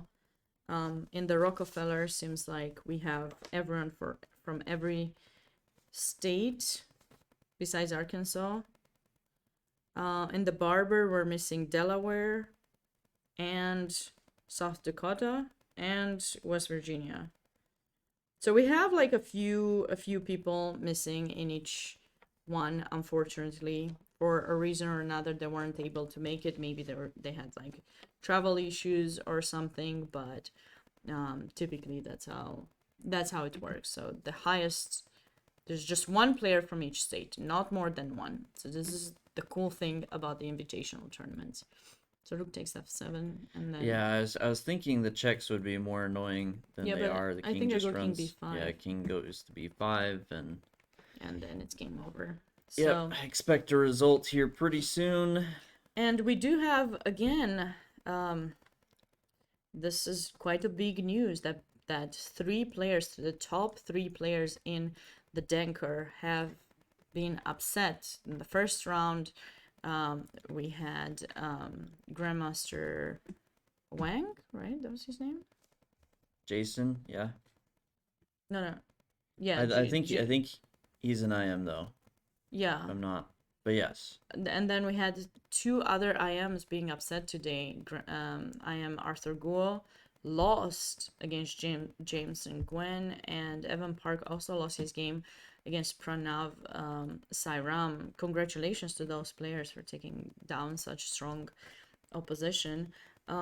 Gus Houston and Sharvesh Devi Prasad won their games, and Max Liu is also potentially on his way of winning. He has a pawn up. Yeah, pawn up with better pieces. I would say you want to play knight f4 here, but then h4. And this pawn starts running. Knight f4. Oh, it was Alaska. It was Alaska. I thought it was Arkansas. AK is Alaska? No, AK is... AK is Alaska? And AR is Arkansas? I thought AL was Alaska. No, AL is Alabama. Oh. We need to learn. We need to learn the things. Okay. Yeah, AK is okay. Alaska. I apologize. Just All right. gonna leave Well, now. it's okay. Someone must have clipped me. It's Sabrina doesn't know AK is Alaska. I thought it was Arkansas for some reason. I've never been to either one of those states, so it's my issue. If I would have been, I would have known it. That's the issue. Yeah. Well, yeah, we're here talking about chess. Geography is not the reason. No, geography. I know geography. I don't know those state stops. But it's okay. It's okay. Man, people are asking me about my schooling now. Someone just lost their okay. Well, the chess guys, the chess. I was not asked these things. I passed with like 100% on those questions that they asked for citizenship, so my bad. I'm sorry. Okay, I guess I'll remember now forever AK is Alaska. Actually, we were told it was Alaska, but I don't know why I thought it was Arkansas. It's fine. It's fine. No, that makes sense. I just I don't know, looking at him, like I didn't see AR, and so I'm like, well, AK, that has to be Arkansas. Scroll down. Oh, my bad. Okay. Yeah, not a proud moment for us. It's okay. Hopefully they will forgive us somehow at some point. By tomorrow it will be forgotten. Let's catch up with the seniors tournament, the Irwin. Yeah, so far we have seen the draw by John Fedorowicz and Mike Yes, Saylor. and yesterday Monegadze won. Grandmaster. Thomas Sloan beat Ronald Burnett. Yeah, that was a miniature game, unexpected. Just Lost to by. show it once again, just a beautiful queen sacrifice, which would have led to checkmate if the queen was taken. So the only game we have left in the Irwin is this Jesse Cry versus Mike Holze. Oh, so he won a pawn, Jesse. He won a pawn somehow. We didn't think he was gonna be able to pull through that position, but somehow he did go for the g4 eventually. He took the h7 pawn. Okay. I'm just gonna just for my own sake, I'm gonna reverse a little bit. So he did get pushed back, still kept a little bit of pressure, took on h7. That's Knight was a bit awkward for a second, but he went for. So, question, rook Kaden, endgame. because you mentioned yesterday that you believe all rook endgame. I'm just kidding. But you did mention that you believe a lot of them are a draw. This is a little bit tricky because White's king is a little bit more advanced. Yeah, rook e8 is a good move. Jesse is from Maryland, I think. Hopefully I got that one right. And Paul Covington tells us Mark is their Oklahoma representative. Thanks for making it clear for me that OK is Oklahoma. Thank you. It's not Arkansas. You know, like I guess I just like Arkansas, like, because I don't understand why it's.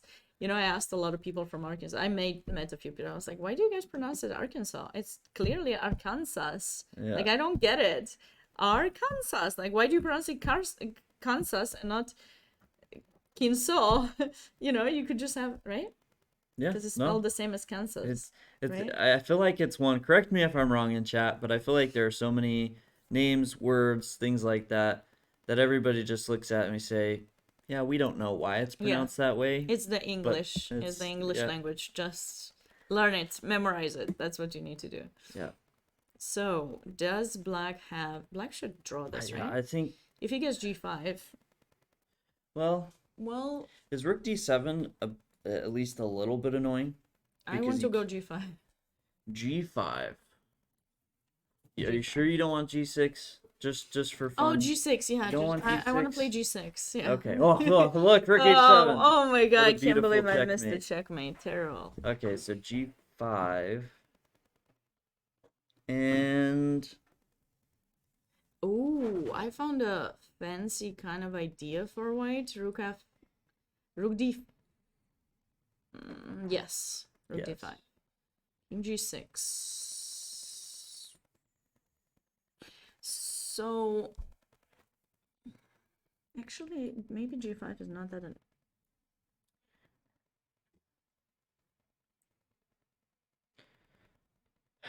You can check me.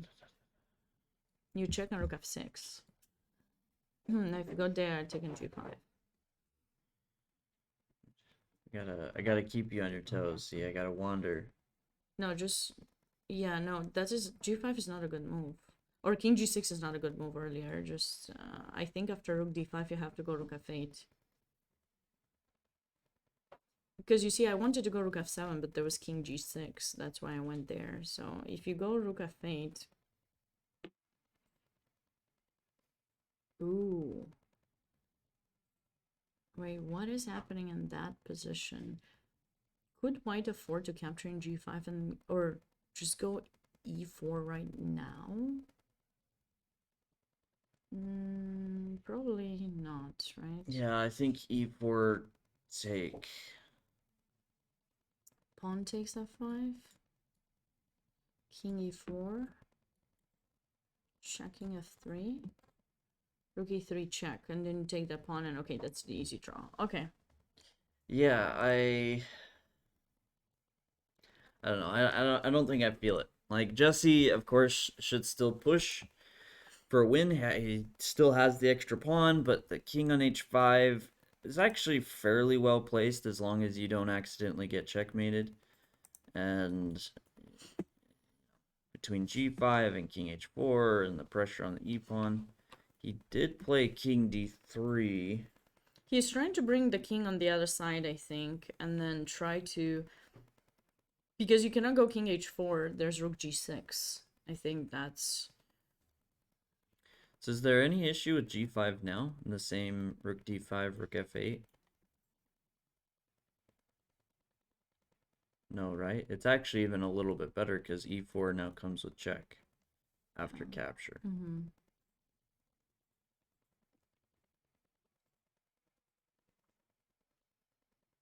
Oh no, now you have rook f6. Yes, that's the move I wanted to play earlier, but I think this is a draw because if I take an f4 now... Oh, you take... Wait, rook takes f5, rook takes f4. He did play and then g5. He's cut off. He's cut. Okay, we cannot take. We cannot take. Oh, hold on. He played g5. No, but I have a defense. If you play rook f6, I check you. Rook d8, rook d... You have to go there. Okay, fine. Okay, rook back. Oh, we go back now here? No, you take an f5. You take an f5. No, don't go back there. Take an f5, right?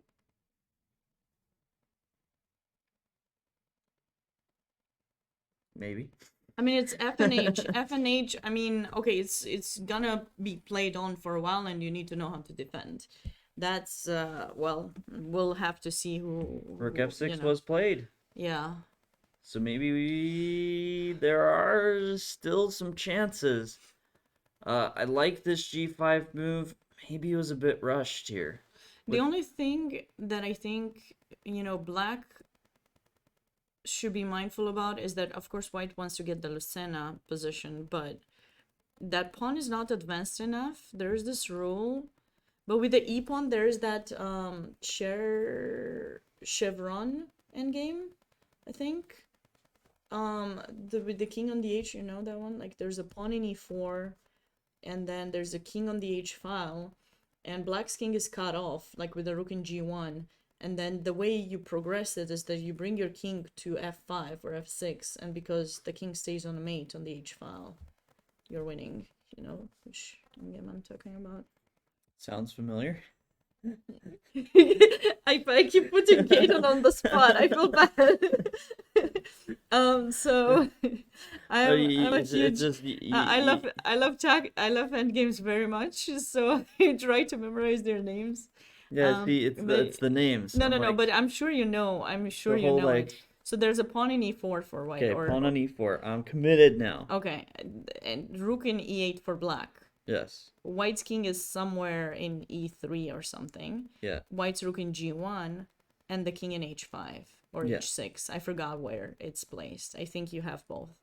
So the way white wins this position is by playing king d4, you check, and then he goes king d5, you check again, and he goes somehow king f6, I think, somehow. Yeah, so if rook takes e4, then there's a mate. F5, king f5, and rook then h4, rook g8. Yes, and it wins. Yeah, so there's, but usually it's a little bit different because you have to kind of give up a move, the actual study. You have to go some rook g7, rook g2 in order to get black's king to be on h5. Okay. So I was thinking about that position, and I think that there are some ideas to try to get that if white manages to take. How did he? Well, so they played what we said, but Jesse play... went for king e2 instead of king c4. Why didn't you go king c4? It's was he possible. afraid of checks? Like rook c8 check, but we can just go king d4 and then checking e5 and taking f5, right? Well, no, we said rook takes f4, rook takes f5, rook takes f4. This is exactly that position. Now we go e4 and it's winning for white, right? But don't you need the king cut off? No, because this king is the worst cut off because it's it's on the wrong side. Yeah, I don't.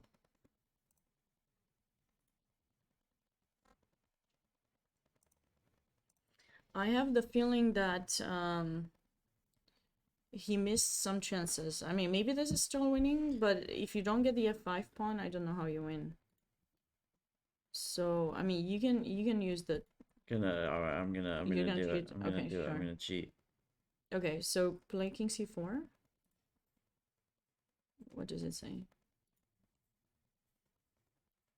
Rook back. Wait. Every time I make a move, the computer suggests the evaluation shoots up. No, that's gonna change. You can put the table base, but the table base is not gonna help you yet. I think there's too many pieces right now. Yeah. I think this is... Yeah, I don't. This looks. G4, rook takes f4. This looks winning with after king c4. If you just. Yeah, I come to e5 and I take an f5. No, that engine is not working properly for this specific position.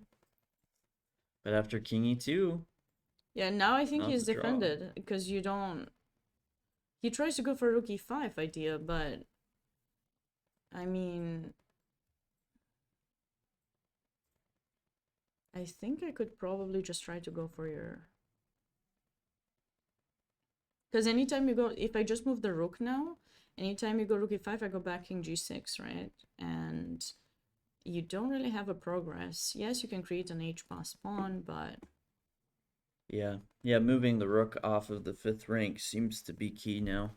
I think he just, yeah. Yeah, He may have missed a winning idea. I love rook endgames. a1. Okay, so he played rook a1. Okay, that's still good, I think, because you want to check from behind.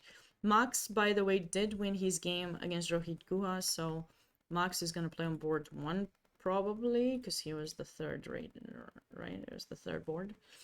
So he's going to be playing Started board off 1. as the 4th seed, and after 2 rounds is up to board 1. Yeah, but anything can happen in this tournament. You really, no player should be taken too easily, you know, just because they are low rated. Terry Luo is board 6 in the Denker.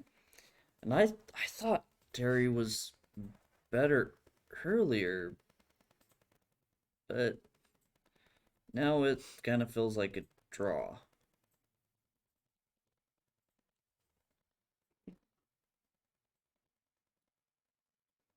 Wait. Okay. I mean, Take. yeah. King well, has to start running, right? did they just They agree on did a agree draw? to a Okay. draw. Well, I guess I mean, because you can't win with the 2 knights and the bishop will be sacked on that pawn. It makes sense, I guess. But was someone winning earlier or something? Yeah, as you know, when the game finishes, the Lichess evaluation pops up, and the computer says that black is winning here. Which may no, not. I don't think. I think it's just wrong. I think it's just wrong. But this, like, I understand Terry's the higher rated player, and so maybe it feels like you wanna, you know, just agree to a draw, but like this is never losing for black. Yeah. You put the pawn on a2, knight on f6, and you know if the bishop can't take, because then you take, you get a queen. No, but you could have brought the knight to d7 in f6 and the knight d5, knight c3. Actually, how do you stop that? Okay, so let's. Knight d2 f6 at some point, whenever. Pawn to a2. Wow, the result could be also wrong, but I doubt that white would resign in that position. But wow, that is surprising. Definitely not a position I would say you want to take a draw. Like you definitely, that doesn't work. Knight d5. Like you definitely should play this on. Yeah, you just go after the pawn. And there's nothing white can do. Yeah, because f6, you just take it and then, you know. Wow, that is a good save. Nice moment to offer a draw. If Terry really offered a draw in that position, The draw offer is gets a double very, exclamation point. very wise decision by him. And Terry is rated 2396, and he's from DE, Delaware. Sure. Okay, I'm at the Delaware. point. I'm gonna I'm gonna stop. Advice. I'm gonna I'm glad recuse nobody. myself from it. I hope nobody. I hope nobody really. What's the name? Clipped that, because if they did, then we're gonna be live. We're gonna remain forever in the history of not knowing that AK is Alaska. Well, me, because you tried to abstain yourself, which was smart. Delaware. I got it right. I got it right I this time. definitely said something before I abstained. You did say something. I don't know what it was. Uh, It's okay. It's okay. Don't worry. Listen. Some people know some things and they don't know others. There's nothing to be ashamed of, you know? We got one state wrong. They told us in the chat. Now we know. So if we don't make the same mistake again, it means that we're good. Because, I'm a believer in same in chess. You learn through experience. So you have to, it's painful and everything, but you have to lose to really understand and appreciate the wins. Yes. You agree with that statement? Okay, great. Just crying on the inside. That's right. Normal is right. D is Deutschland. That's what it is. In Europe, that's what it would be. See, so I have to learn American states and European, and it's just too much. My memory can't hold all that. I'm gonna blame it on that. So we have 2 games left, and both of them are rook end games. If you wanna pull up, we never looked at this game. I wanted to go to it because I thought it was interesting.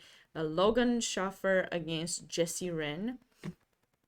They are playing in the Barber, and that's board 3 of the Barber. And if you go a few moves back, just like kind of like pull or move, I don't know what move exactly, but if you pull the game a little bit earlier, it's quite interesting to see. Look at this pawn structure. I maybe move 30-40 if you want to kind of show how they got from a very blockaded kind of position, getting into what we have right now on the board. And black felt the need of giving up the bishop, and now who's better in this position? I would have to say black with the control over the A file.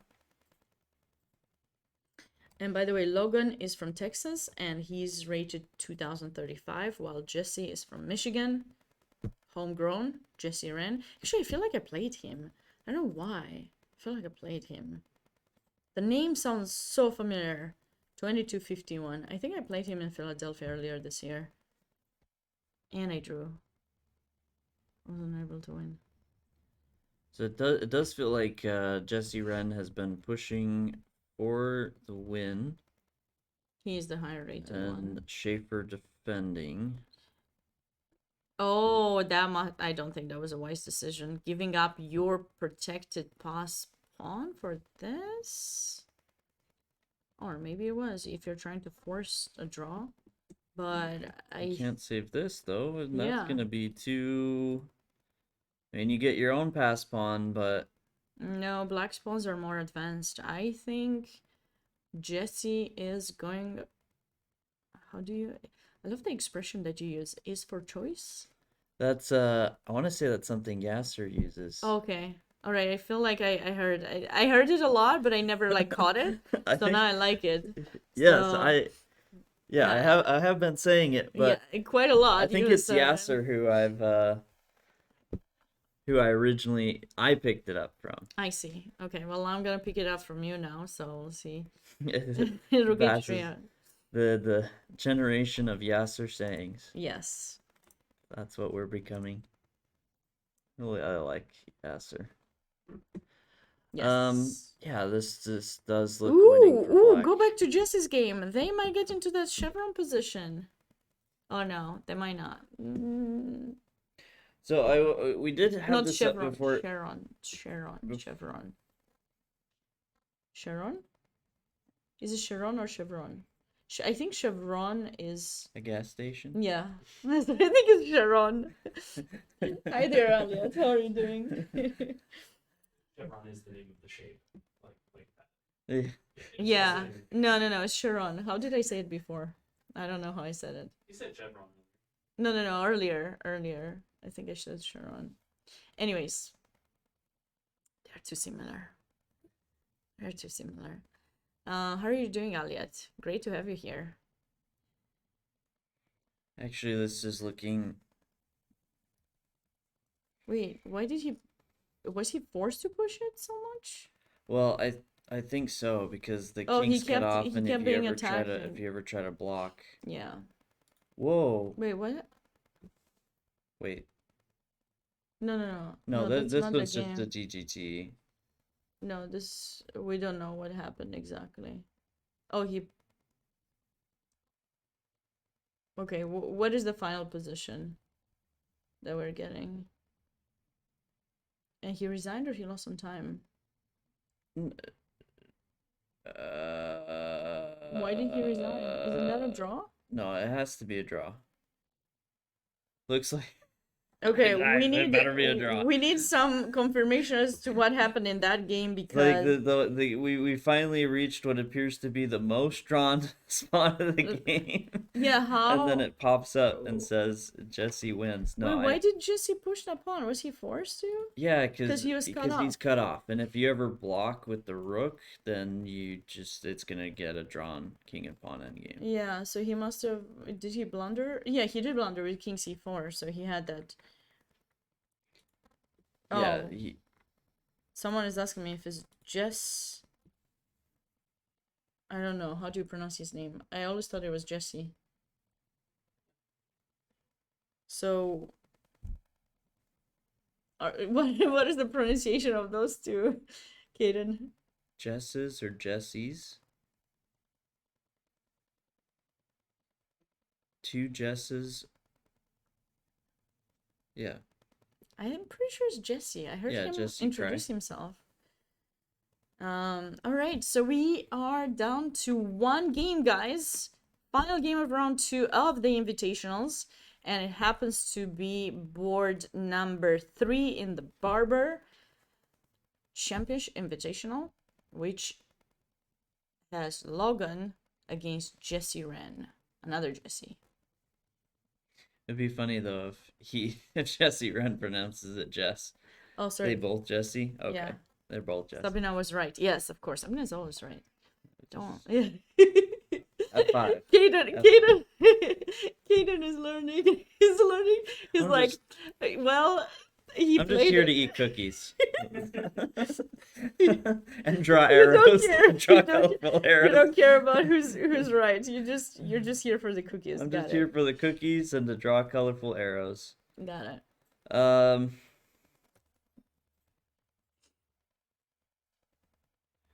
Why?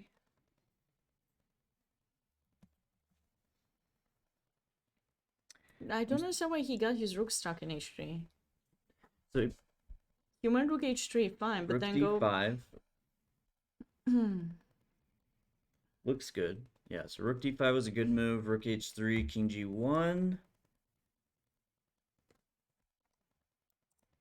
But here, I'm not sure. I'm not sure about.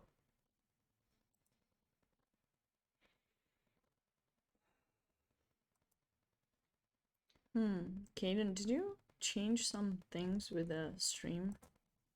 Not Because I intentionally. thought this was supposed to be here, right? Oh no. That it was just there when we're doing the introduction. Oh, well, maybe he's gonna change it later. Yeah. Are you sure? I didn't. I Okay, should never mind. clarify. I didn't It's too change late. anything. Don't I worry didn't about change it. anything. Don't worry about it. Layered We'll is fix it.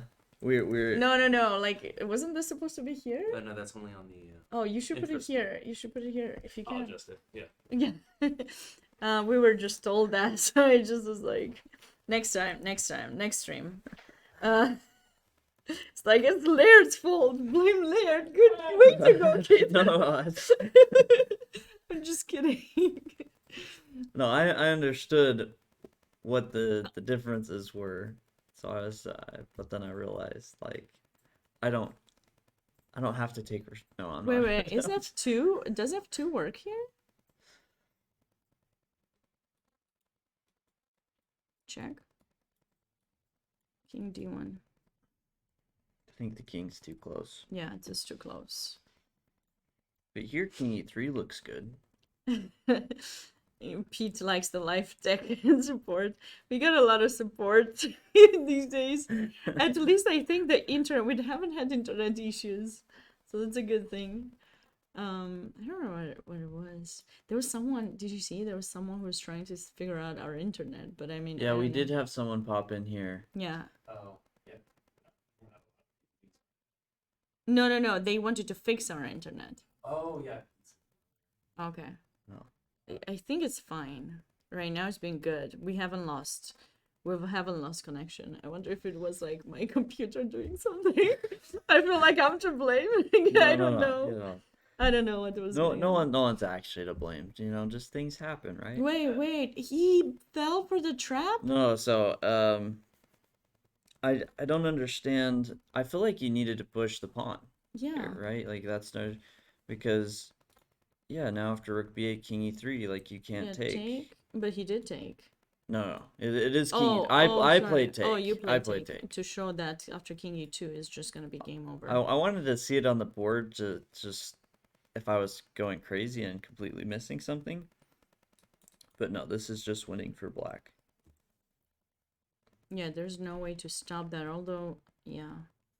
So we have to check then. We have to go rook e8 check. And then we have to play king f2.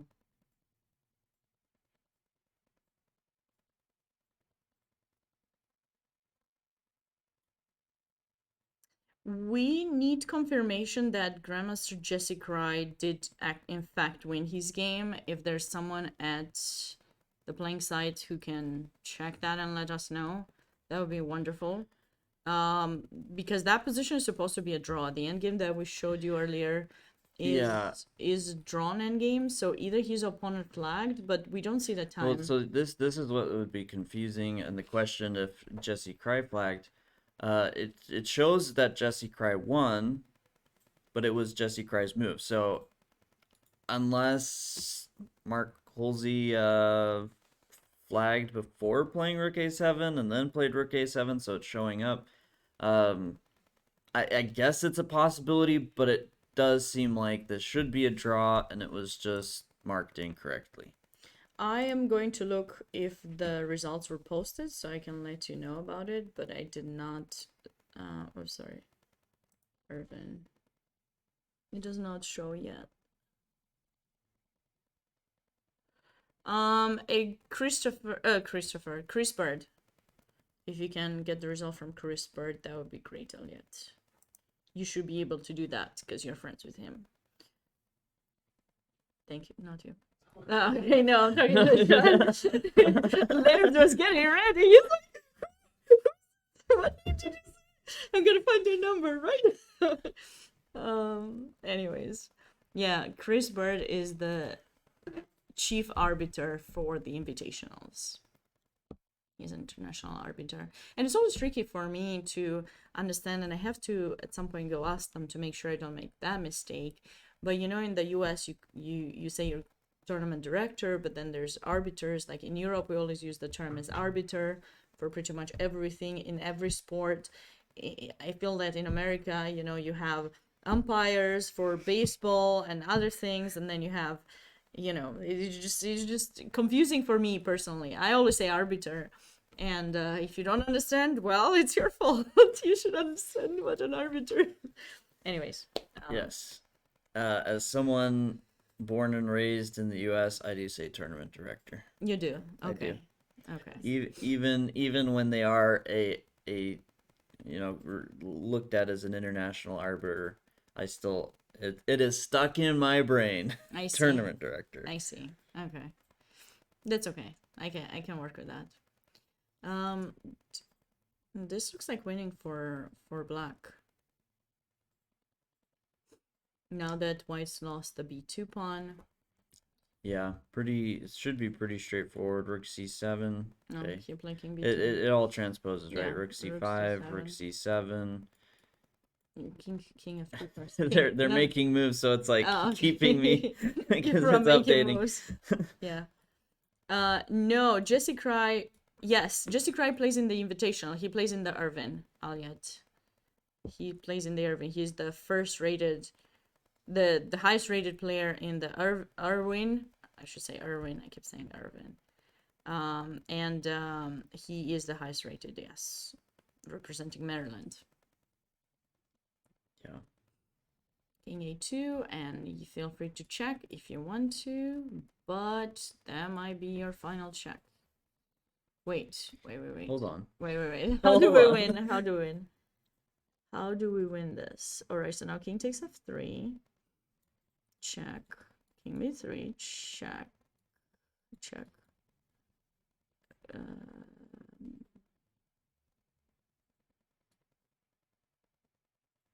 Now you go to king b5.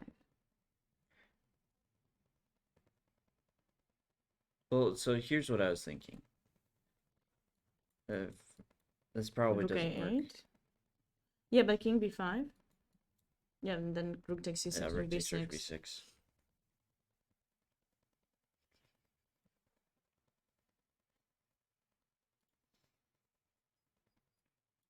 b3. This looks like it's gonna happen.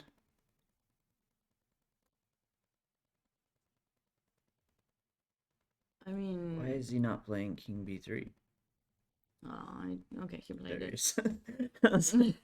it. you just played king a2. Like, Alright, so we got confirmation. Chris Bird, so the official tournament director, chief arbiter, says that Jesse won. So it must have been a What? time timeout. out.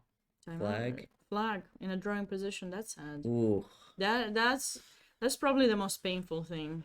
Is that? I don't know. If you're winning and you lose, that's the most painful. But it's kind of tough. Yeah, He's played really well. He defended that endgame with the pawn down, and yeah, it was a great game. I have really in a long time control game only flagged one time, and it was really painful because I thought I had played a pretty good game. I was pushing for a win, probably going to be a draw, but pushing for a win. And then on move like 39, I don't know.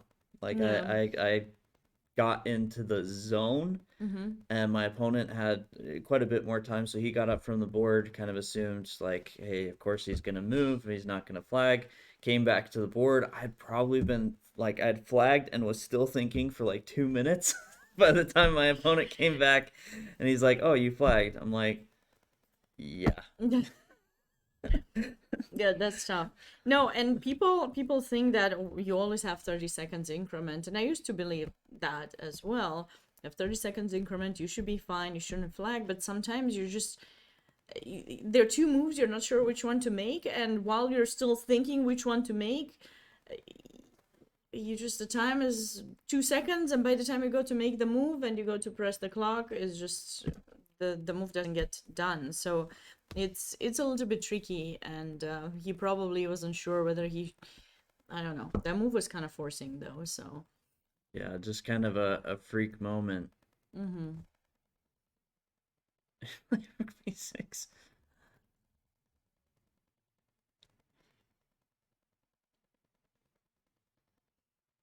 he played rook b6. No, That's what it says. But this looks so it seems that pretty- Jesse has won a nice game as well, and that concludes our round 2 games. We had 2 upsets in the Denker. Board 1, Arthur Gould lost his game against James Nguyen. Really beautiful game by James. And Evan Park also lost against Pranav. That was that f5 move game. Yes. Caden is definitely not happy about that. Okay. I mean, it worked. You know. And we also had a okay. draw on board 6, the Terry game. Terry Luo probably offered a draw in the most important moment because he was totally lost, and in the moment that the draw was agreed upon. So that was quite an interesting upset there. In the Irwin tournament, John Fedorovitz was held to a draw by Mike Saylor. John did miss some opportunity, and Mike was on stream and told us that John almost blundered at some point, and then he's been a little bit more cautious with his play. We also had a miniature game, kind of sad for Ronald Burnett, who fell for a mate and Yeah, dropped a piece. beautiful mating pattern. It was kind of tough, and then resigned immediately. And Caden was talking about this yesterday, that, you know, when you feel that you're lost, I mean, you know you're lost, just he understands in you continuing to play, but try to finish the game faster. Don't stay too long there, because, you know, you're gathering too many negative emotions, and it's not gonna be so great for you to come back from that. In the girls section, the herring, we had decisive results. Actually, we mostly look at Jan Ruyang's game. We saw a beautiful another Rukan game that Jan Ruyang won, and yeah, very very exciting games, and we cannot wait for round 3 later this evening. Yeah, no, some crazy games. I will have to say, just as far as fun to watch, this was probably the highlight for me from the Barber. But just overall, a lot of exciting games, a lot of upsets. Nobody is safe, so anyone that is the higher rated player next round, good luck. You're gonna need it. Make sure you take some rest, get some good food.